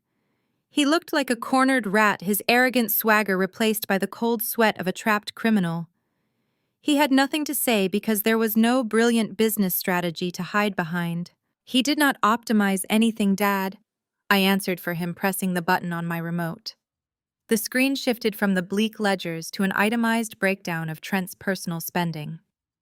He did not invest the trust fund. He liquidated it to fund a lifestyle he could never afford on his corporate salary. I highlighted the first section of the spreadsheet, zooming in on massive wire transfers. "Let us start with the vehicles," I said, my voice echoing with clinical precision. "A customized Ferrari, a vintage Porsche, and an armored Mercedes SUV. The expenditure on luxury automobiles exceeds $1.2 million. He purchased them through a dummy corporation in Delaware to avoid paying property taxes and to keep the assets hidden from the board." Patricia gripped the edge of the mahogany table, her knuckles stark white. "He needs reliable transportation for his position." She stammered desperately, trying to construct a defense. "He is the chief executive officer. He has to maintain an image of success to attract investors. It is a necessary business expense, Naomi. You are deliberately twisting a legitimate networking strategy to make your brother look bad." I actually laughed, a sharp sound that sliced through the heavy tension. "A vintage Porsche is not a networking strategy, Mother. It is a midlife crisis financed by stolen money. But let us move on to his offshore recreational activities." I clicked to the next slide. A cascade of international banking records flooded the screen. $3 million vanished into highly encrypted accounts based in Macau and the Cayman Islands. These are not investment portfolios. They are exclusive offshore gambling syndicates. Trent has been losing hundreds of thousands of dollars a night playing baccarat and poker, desperately trying to win back the money he originally stole from the trust. He was chasing his losses, doubling down with company capital every single time he lost a hand. Richard buried his face in his hands, letting out an agonizing groan. The foundation of his empire was crumbling before his eyes, destroyed not by a hostile corporate takeover, but by his own golden child's rampant gambling addiction. And finally, I continued refusing to give them a single second to recover. We have his real estate ventures. I pulled up a map of Manhattan marked with 3 distinct red pins in the most expensive zip codes. He leased 3 luxury penthouses, one in Tribeca, one in Soho, and one on the Upper East Side. The monthly rent for these properties totals over $70,000. Those are corporate suites, Patricia interrupted, her voice shaking violently as she clung to her delusional reality. He uses them to host visiting dignitaries and international clients. It is a standard corporate hospitality practice. They are not corporate suites, I corrected her, my tone dropping to a deadly register. I pulled the security logs. No international clients have ever set foot inside those apartments. He uses them exclusively to house his mistresses. He has been using the family trust fund to pay the rent, buy designer jewelry, and fund the lavish lifestyles of 3 different women simultaneously. Trent finally snapped. "Shut up!" he screamed, slamming his fist against the table. "Just shut your mouth, Naomi. You have no right to dig into my personal life. You bought a military-grade narcotic on the dark web and tried to poison me at my wedding." I shot back, stepping forward until I was standing directly over him. "You surrendered your right to privacy the moment you spiked my champagne. I am an auditor, Trent. I follow the money, and your money leads directly to a prison cell." Richard raised his head, his eyes bloodshot and frantic. He swallowed hard, attempting to gather the shattered remnants of his patriarchal authority. "He did not steal it," Richard stated, his voice a raspy imitation of his commanding tone. "He has discretionary access to the trust for emergencies. He just borrowed the capital. He borrowed it to manage personal liabilities, and he was going to pay it back. It is an internal family financial matter. We can restructure the debt. We can liquidate some secondary properties and quietly refill the trust before the audit. There is no need to involve the federal authorities over a simple internal borrowing dispute." Patricia nodded vigorously, clutching her husband's arm. "Yes, exactly. He just borrowed it. Families help each other, Naomi. Families cover for each other during difficult times. We can fix this quietly. You are blowing a temporary cash flow issue completely out of proportion because you want to see your brother fail." I stared at them, absolutely disgusted by the depths of their depravity.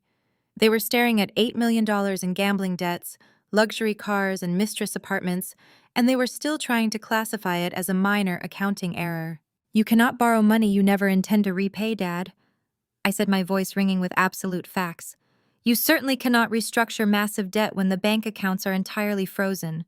The Internal Revenue Service does not care about your toxic family loyalty. They care about wire fraud. They care about tax evasion. They care about shell companies." "But that is not even the most repulsive part of this entire tragedy," I said, lowering my voice to a dangerous, steady calm that made the room feel instantly 10 degrees colder. "You sit there trying to convince me that Trent acted alone. You are playing the role of the shocked, desperate parents trying to clean up a sudden mess. You want me to believe this is just an unfortunate cash flow issue that caught you completely off guard." I walked back to my laptop and rested my hand on the keyboard. I let my eyes drift from my mother's pale, trembling face to my father's rigid jawline. "You almost had me convinced," I admitted, letting the silence stretch for a moment. "Up until 2 days ago, I genuinely believed you were just blind, enabling parents who refused to see the monster you raised. I thought Trent had fooled you just as thoroughly as he tried to fool the board of directors." Then I decrypted the private communication servers attached to the executive suite, I said, pressing the spacebar. The projection screen behind me flickered and shifted. The spreadsheets and banking ledgers vanished, replaced by stark black and white text. It was a chain of internal corporate emails completely uncensored and timestamped over the past 6 months. Let us look at Exhibit A, I announced, stepping to the side so they had an unobstructed view of their own damnation. This is an email thread between Trent and you, Dad. It is dated exactly 4 months ago. This was right around the time the first warning letter arrived from the Internal Revenue Service. I read the text aloud, ensuring the words echoed off the glass walls of the conference room. Trent writes, quote, "The deficit is too large to hide before the quarterly review. We are short 8 million." End quote. And here is your response, Richard. Quote, "We will pivot the liability. Keep the phantom vendors running to show operational costs. I will initiate the medical proxy protocol for your sister. We just need a trigger event to activate the liquidation clause." End quote. Patricia let out a choked, terrified gasp. She slapped a hand over her mouth, her eyes darting frantically to the locked doors as if she could simply run away from the digital evidence glowing brightly on the wall. "You knew," I stated, turning my gaze to my father. "You knew he stole $8 million and your immediate reaction was not to hold him accountable. Your immediate reaction was to ask how you could legally steal my assets to cover his tracks. You orchestrated the medical power of attorney. You came up with the idea to strip me of my bodily autonomy and my financial independence just to keep your golden boy out of federal prison." I clicked to the next slide. Another email appeared, this one marked highly confidential and sent directly from Patricia's private account to Trent. "And do not think you are exempt from this conspiracy." "Mother," I said, my voice hardening into absolute ice. "You were the one who suggested the timing. Let us read your brilliant contribution to this criminal enterprise." Quote, "Wait until the wedding, Trent. Naomi will be under immense stress. If she has a public breakdown in front of the senators and the board, no one will question her instability. It will be tragic, but necessary. We will take control of her shares by Monday morning." End quote. I stopped reading and stared at the woman who had given birth to me. The woman who had spent my entire life telling me I was difficult, dramatic, and ungrateful. She was staring at the floor, unable to meet my eyes, her chest heaving as panic completely consumed her. "You plan to drug me at my own wedding," I said, articulating every single syllable so they could not escape the horror of their own actions. "You actively conspired to induce a chemical psychiatric break. You wanted me to be hauled away in a straitjacket. You wanted me locked inside a medical facility, heavily sedated and stripped of my basic human rights just so you could steal my corporate shares. You were willing to completely destroy my mind, my marriage, and my freedom to save a gambling addict who used company funds to buy sports cars and luxury apartments for his mistresses." Richard tried to stand up, his hands shaking violently against the table. "Naomi, you are taking this completely out of context. We never meant for you to be permanently hurt. The drug was only supposed to last a few hours. We were going to make sure you received the best private psychiatric care. We were going to keep you comfortable. We just needed temporary control of the assets to save the family legacy. It was a temporary measure." David let out a sharp, incredulous laugh that cut through my father's pathetic explanation. "A temporary measure," David repeated, stepping forward, the sheer force of his presence driving Richard back down into his chair. "You actively plotted to poison a federal prosecutor's wife to commit corporate fraud. You put your conspiracy in writing on a company server. You did not just cross a moral line, Richard. You built a criminal syndicate and documented every step of your own felony conspiracy." Trent put his head down on the table, burying his face in his arms.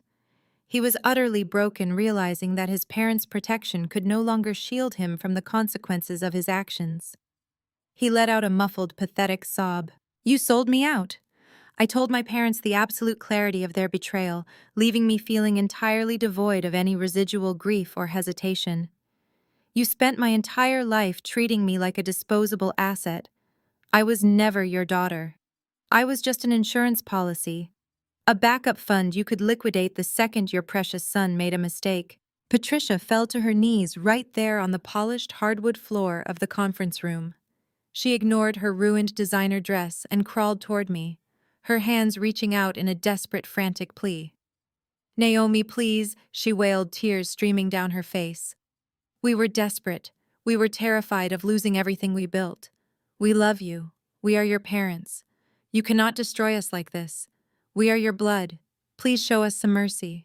I looked down at the woman weeping at my feet. I saw the absolute desperation in her eyes, the sheer terror of a woman realizing her entire world of privilege, status, and control was about to evaporate forever. I did not feel an ounce of pity. I did not feel a shred of daughterly obligation. I stepped back, ensuring her reaching hands grasped only empty air. I looked at the emails still glowing brightly on the projection screen, displaying the irrefutable proof of their monstrous betrayal. You do not know the meaning of the word mercy, I told her coldly. And you are about to learn that the justice system does not care about your bloodline right now. The silence that followed my statement was absolute, broken only by the ragged, pathetic sound of my mother gasping for air on the floor. Patricia remained on her knees, her hands clutching at the empty space where I had just been standing. Her designer dress was wrinkled, her perfect hair disheveled, and her dignity entirely shattered. She looked up at me with wide, terrified eyes, realizing that the lifelong emotional leash she had kept around my neck was permanently severed. Trent suddenly shattered the heavy silence with a loud, wet sob. He lifted his head from his arms, his face red and swollen, tears mixing with the cold sweat on his cheeks. He did not look at me. He turned his desperate, frantic eyes toward Richard and Patricia. He was looking at the people who had built him into a monster, and he was about to tear them down to save himself. "This is your fault," Trent screamed, his voice cracking as he pointed a shaking finger at our father. "You did this to me. You put me in that executive chair and expected me to perform miracles. You demanded constant expansion and relentless perfection. You never cared if I actually knew how to run the business. You just wanted a handsome son to parade around the country club and show off to your wealthy investor friends. You pushed me into a corner." Richard stared at him, his face draining of color. "Trent, stop talking," he warned, his voice low and trembling. "You are making it worse." "I am not making it worse!" Trent roared, pushing himself up from the table, his chair tipping backward and crashing loudly onto the hardwood floor. "It cannot possibly get worse. I am looking at 15 years in federal prison because you enabled me. Every time I made a mistake, you covered it up. Every time I overspent, you handed me a corporate credit card and told me to hide the expenses. You taught me that the rules did not apply to our family. You told me the trust fund was my ultimate safety net." Patricia let out a horrified gasp, covering her face with her hands. "Trent, please," she begged, her voice muffled. "Do not say these things." "Why should I stay quiet?" Trent demanded, his panic escalating into a full-blown meltdown. "You both knew I was drowning in gambling debts. You knew I was losing millions in Macau, and you told me to just keep moving the money around. You said Naomi would never find out. You said she was too stupid and too submissive to ever question the corporate ledgers. You literally handed me the dark web instructions to buy the narcotic. You told me to spike her drink so we could trigger the medical power of attorney. You planned the entire poisoning. You orchestrated everything." The absolute cowardice of my brother was entirely on display. The moment he realized the ship was sinking, he eagerly tied the anchor around his parents' necks. He threw them under the bus, hoping that shifting the blame would lessen his own criminal liability. Patricia crawled across the floor, abandoning her son to lunge toward me again. She grabbed my trousers, her fingers digging desperately into the fabric. "Naomi, please listen to me," she wailed, her voice shrill and agonizing. "He is lying. He is just scared. I am your mother. I carried you. I gave you life.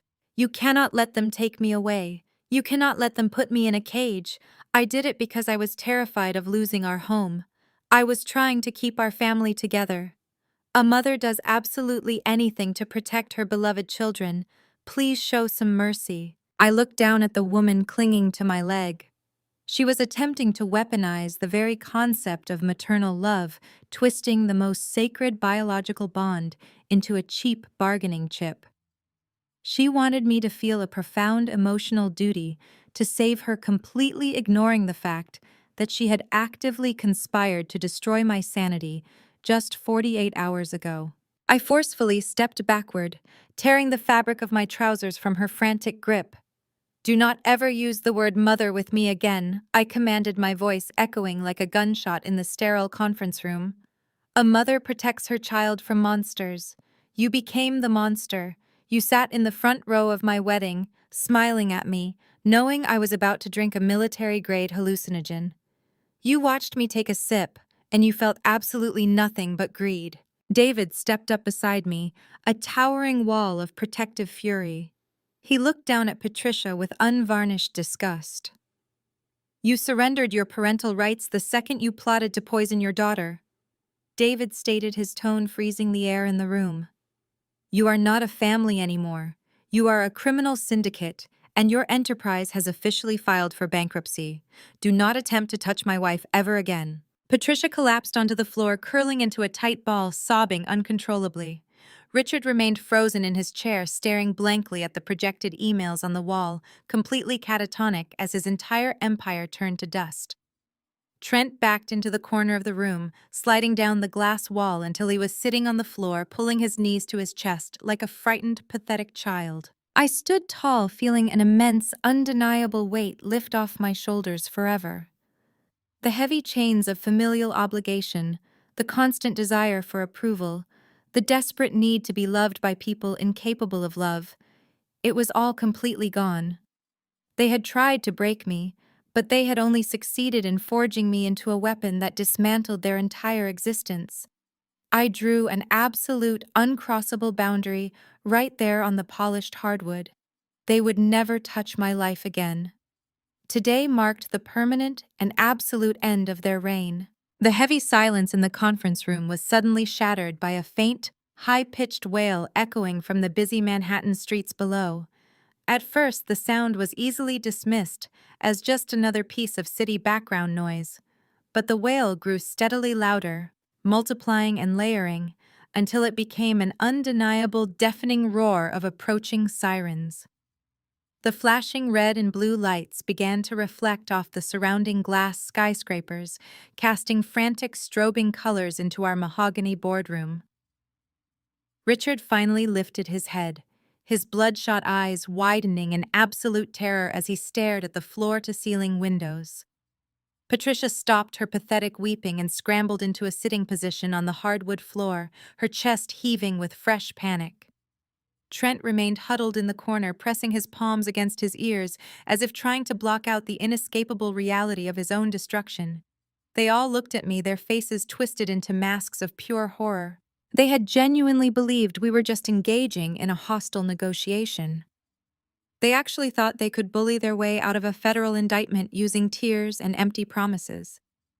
I stood perfectly still beside David, watching the color completely drain from my father's face.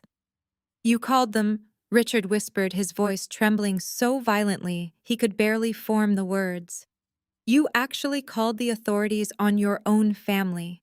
I did not call anyone today, I corrected him, my voice devoid of any sympathy. David filed the comprehensive evidence packet with the federal task force early this morning. The arrest warrants were signed by a federal judge an hour before you even unlocked the doors to this building. We were just waiting for you to explicitly confess to extortion and conspiracy in a room with a recorded security feed. Before Richard could even process the magnitude of that statement, heavy footsteps pounded down the exterior hallway.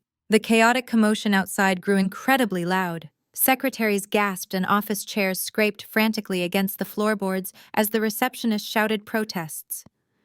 The imposing, solid oak doors of the conference room burst open with tremendous, terrifying force. The heavy wood slammed violently against the interior walls. A tactical team of federal agents flanked by uniformed local police officers flooded into the room. They moved with absolute synchronized precision, immediately securing every exit and establishing a rigid perimeter. Their dark tactical vests bore the bold yellow letters of the Federal Bureau of Investigation. The sheer physical presence of heavily armed law enforcement inside the most exclusive corporate law firm in the city was a shocking, brilliant spectacle. The pristine illusion of my family's untouchable elite status shattered instantly. A tall, broad-shouldered special agent stepped into the center of the room. He bypassed my parents entirely, his sharp gaze locking directly onto the pathetic man cowering in the corner. Trenton the agent announced, his voice booming with absolute uncompromising authority. "Stand up and place your hands behind your back." Trent let out a strangled, terrified whimper. He pressed himself harder against the glass wall, shaking his head frantically. "No," Trent babbled, tears streaming down his face as his arrogant facade completely dissolved. "No, please, it was just a misunderstanding. It is family money. My dad said it was fine. Tell them, Dad. Tell them I had permission." Richard remained absolutely frozen in his chair, completely incapable of saving his precious golden child. He could not protect Trent from the federal government. Two agents stepped forward, grabbing Trent by his arms and hauling him roughly to his feet. He thrashed weakly, crying out for his mother, but the agents easily overpowered him. They spun him around and slammed him face first against the glass wall. Patricia let out a blood-curdling shriek, scrambling across the floor toward the agents. "Do not hurt him!" she screamed, reaching desperately for her son. "He is sick. He just got out of the hospital. You cannot treat him like a common criminal." A uniformed police officer swiftly stepped into her path, holding up a firm hand to block her advance. "Ma'am, step back immediately," the officer warned, his tone leaving absolutely zero room for negotiation. "Interfere with a federal arrest, and you will be placed in handcuffs right next to him." Patricia collapsed back onto her heels, sobbing uncontrollably as she was forced to watch her perfect son get treated exactly like the criminal he was. The sharp, heavy metallic click of handcuffs snapping shut around Trent's wrists echoed loudly throughout the room. It was the most satisfying sound I had ever heard. "Trenton, you are under arrest," the special agent declared, reciting the Miranda rights with a cold, practiced efficiency. "You have the right to remain silent. Anything you say can and will be used against you in a court of law." "What are the charges?" Richard finally managed to choke out, his voice a broken rasp. The agent turned his head slightly to address my father, though he did not loosen his grip on Trent. "Your son is being taken into federal custody on a 43-count indictment. The primary charges include aggregate wire fraud, corporate embezzlement, and international money laundering. Furthermore, he is being charged with attempted aggravated assault with a chemical agent and possession of a Schedule I narcotic." Trent sobbed loudly, his forehead pressed against the cool glass. "I did not mean to do it," he wailed, absolutely destroying any chance he had at a defense.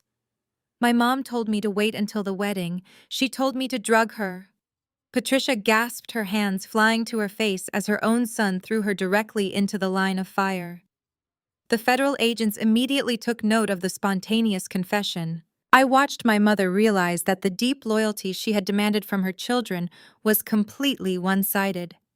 Trent would sell her out in a heartbeat if he thought it would shave a single month off his federal prison sentence.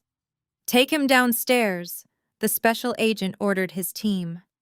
Two agents grabbed Trent by his upper arms and marched him out of the conference room. His pathetic sobs faded down the corporate hallway, leaving behind a heavy, suffocating atmosphere.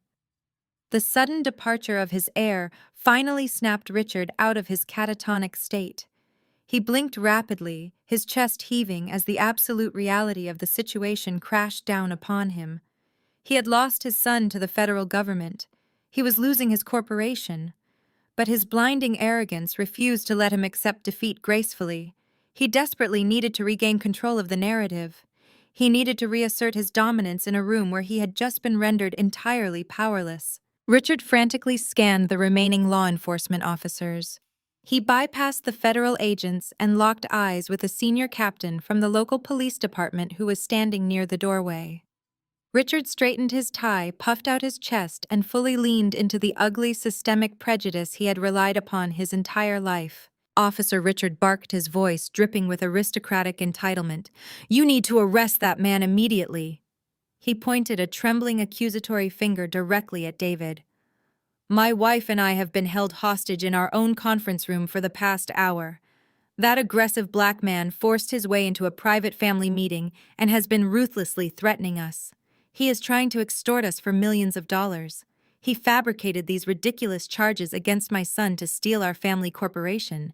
You need to put him in handcuffs right now before he becomes violent." Patricia, sensing a desperate opportunity to shift the blame, quickly joined the racist charade. She scrambled up from the hardwood floor, wiping her ruined mascara. "Yes," she cried out, her voice shrill and pleading. "He has been terrorizing us. He manipulated my daughter and poisoned my son at the wedding. He is a dangerous thug who wants to destroy our family legacy.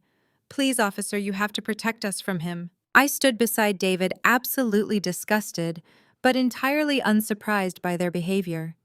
When backed into a corner, they immediately weaponized their wealth and their white privilege, assuming the local police would instantly side with an affluent corporate executive over an African-American man. They fully expected David to be slammed against the wall, searched and humiliated. They wanted him punished for daring to step into their world and dismantle their empire. The local police captain did not move. He did not reach for his handcuffs. He simply looked at Richard with an expression of profound, unvarnished pity. Before the captain could even respond to the absurd allegations, the heavy tread of tactical boots echoed back into the room. The FBI special agent in charge, the man who had just hauled Trent away, stepped back through the mahogany doors. He had handed my brother off to the transport team and returned to finish securing the crime scene. Richard saw the federal agent and immediately pivoted his frantic campaign. Agent Richard demanded, his voice rising in panic. "I am formally pressing charges for extortion and attempted assault against this man. He is a criminal. You need to arrest him immediately. I demand you take him into custody." The special agent completely ignored my father's frantic demands. He walked past Richard, brushing past my parents as if they were entirely invisible. He marched straight toward where David and I were standing. Richard crossed his arms, a victorious, ugly smirk briefly flashing across his face. He genuinely believed his wealth had just commanded the government to eliminate his enemy. The special agent stopped directly in front of David. He did not reach for his weapon. He reached out his right hand. David firmly gripped the agent's hand, pulling him into a brief embrace. "It is good to see you again, counselor," the special agent said, his voice carrying a deep warmth that shattered the silence in the room. "It has been a long time since we ran a task force together down in the Southern District." David offered a rare, genuine smile. "It is good to see you too, Reynolds. I wish the reunion was under better circumstances, but I knew you were the only man I could trust to handle a financial takedown of this magnitude on such short notice." The special agent chuckled, a rich sound that completely demolished my parents' remaining sanity. "Are you kidding me?" the agent replied, holding up a thick folder. "When my office received your encrypted data packet at 4 o'clock this morning, my entire team dropped what they were doing.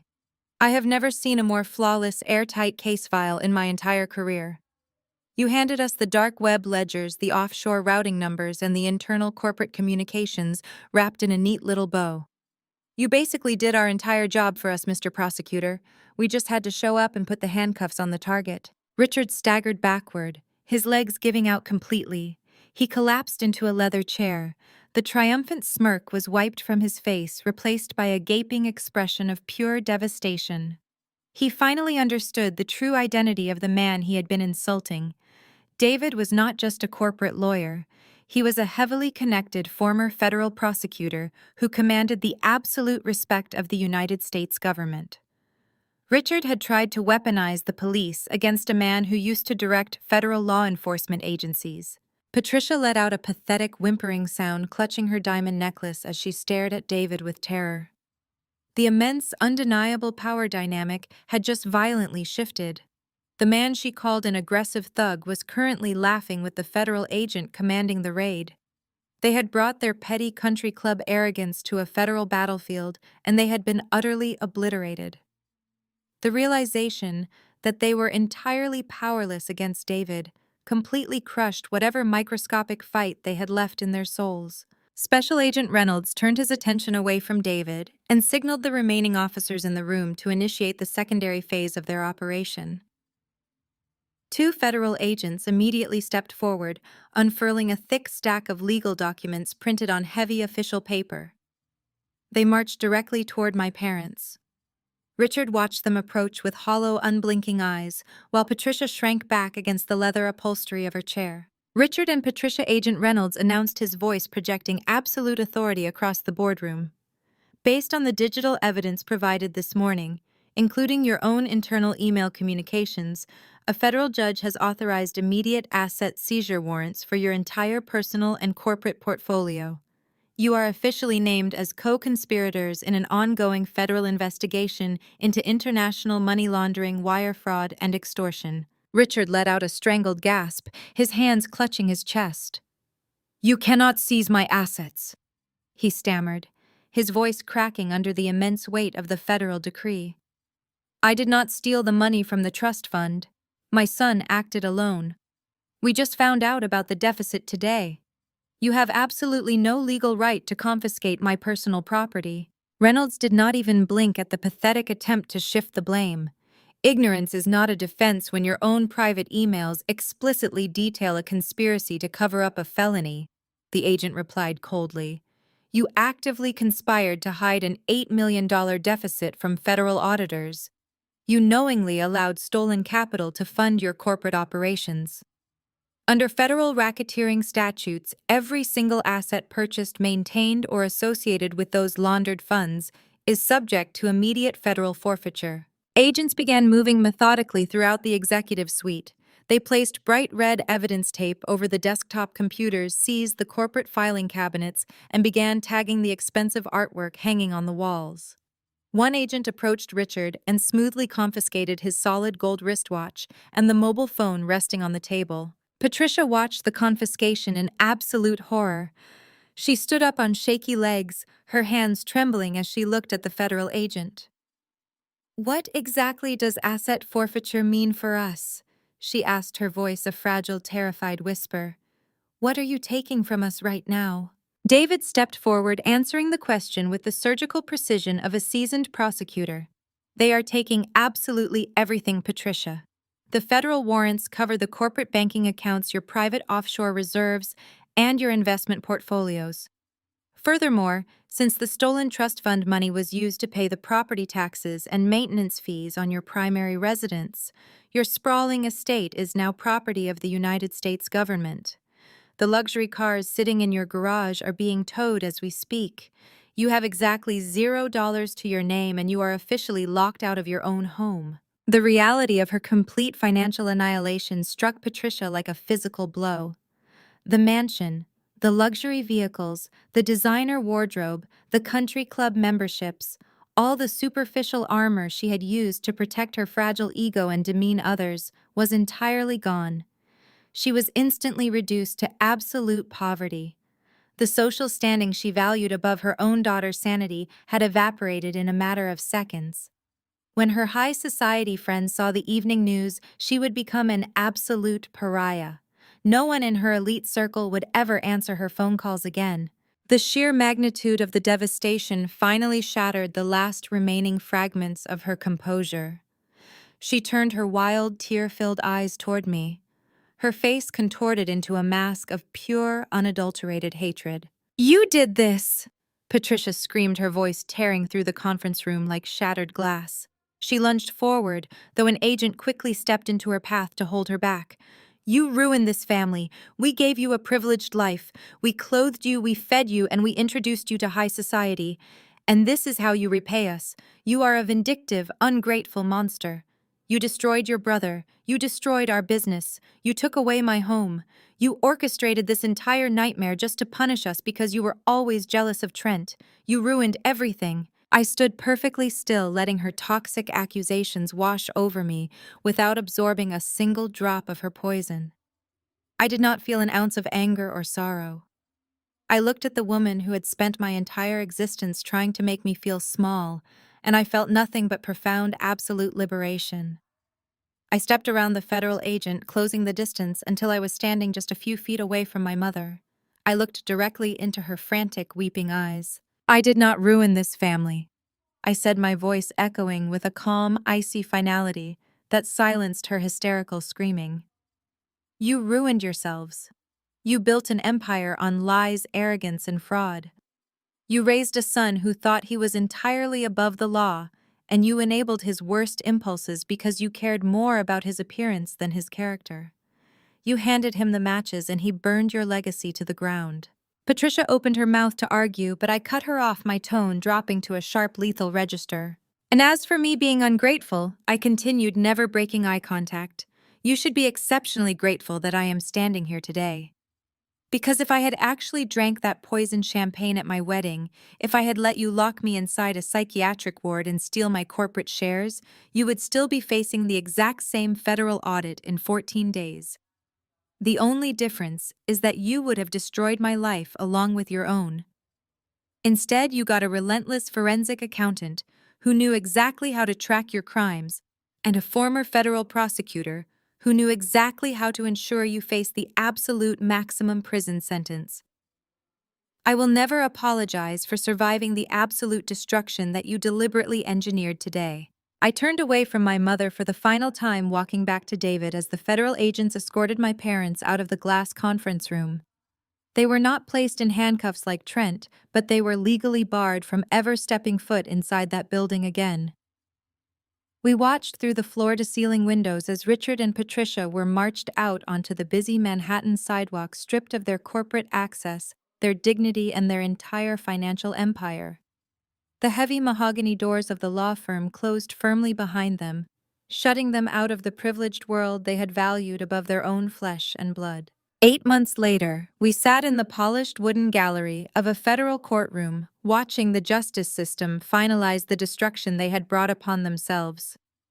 Trent stood before a federal judge wearing a standard-issue orange jumpsuit that completely drained him of his former arrogance. He wept openly during his sentencing, begging for leniency and blaming the intense pressure of his upbringing. The judge remained entirely unmoved by his pathetic display. Trent was sentenced to 15 years in a federal penitentiary for wire fraud, corporate embezzlement, and attempted aggravated assault with a chemical agent. Because federal sentences require inmates to serve at least 85% of their time, my brother would be an old, broken man by the time he ever saw the outside of a prison wall again. The fallout for my parents was equally absolute and entirely devoid of any mercy. The federal asset forfeiture completely wiped out their existence.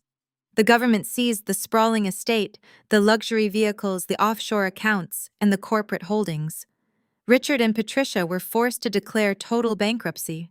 Stripped of their wealth, they became instant pariahs in their elite social circles.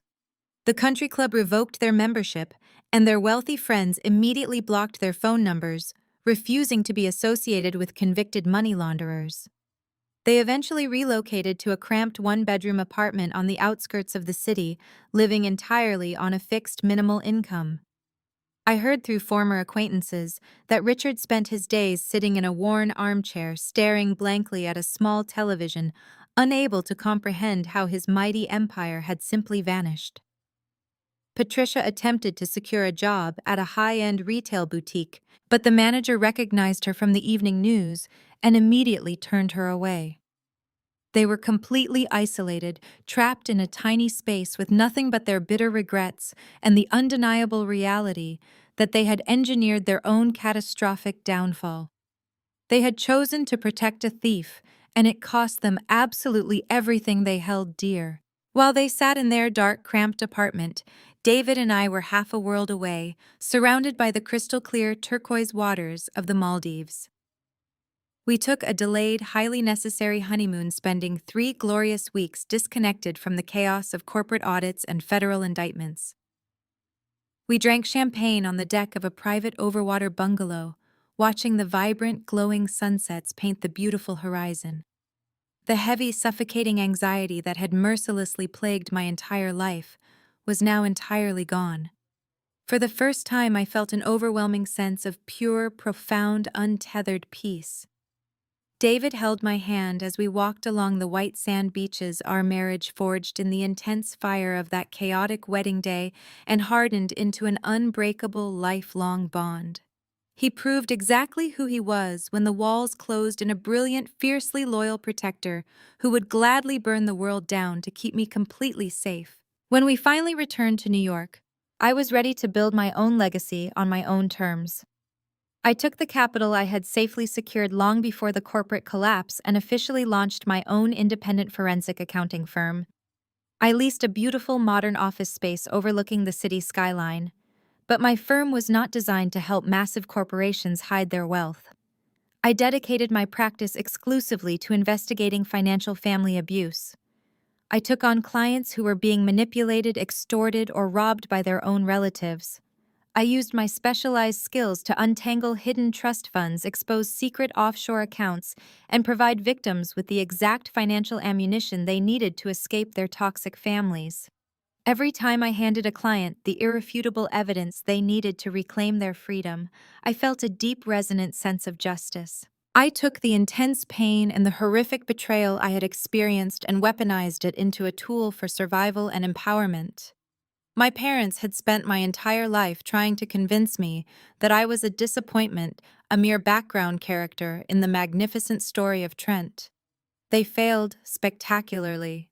In their desperate attempt to destroy me, they accidentally gave me the exact motivation I needed to become undeniably powerful.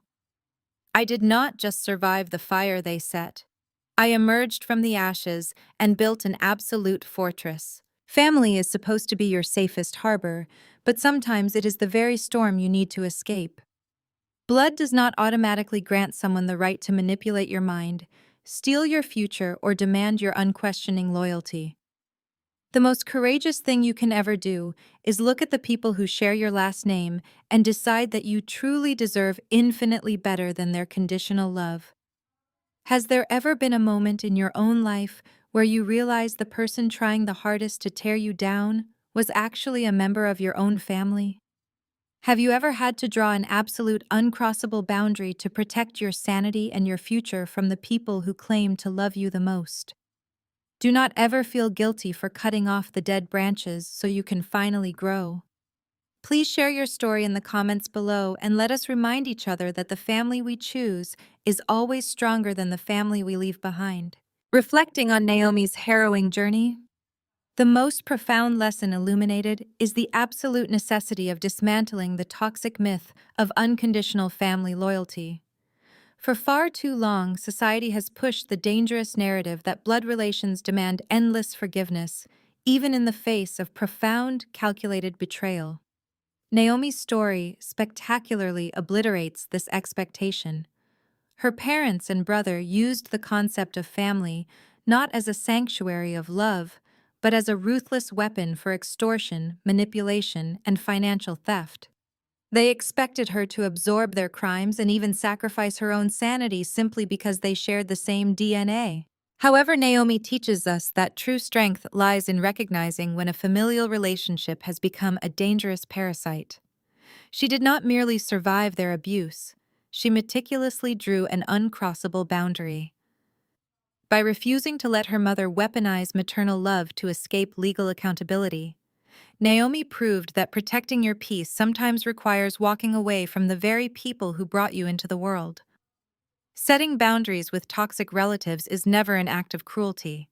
It is the ultimate act of self-preservation, self-respect, and personal justice. It requires immense, undeniable courage to look at the people who are supposed to be your safest harbor and realize they are actually the destructive storm you must escape. We are completely allowed to curate our own lives and choose the people who genuinely support our growth, rather than those who seek to tear us down for their own selfish gain. True healing begins the exact moment we stop accepting abuse disguised as familial duty, recognizing that loyalty must be earned, not blindly inherited. Please share in the comments below if you have ever had to set a difficult boundary with a toxic family member to protect your own peace.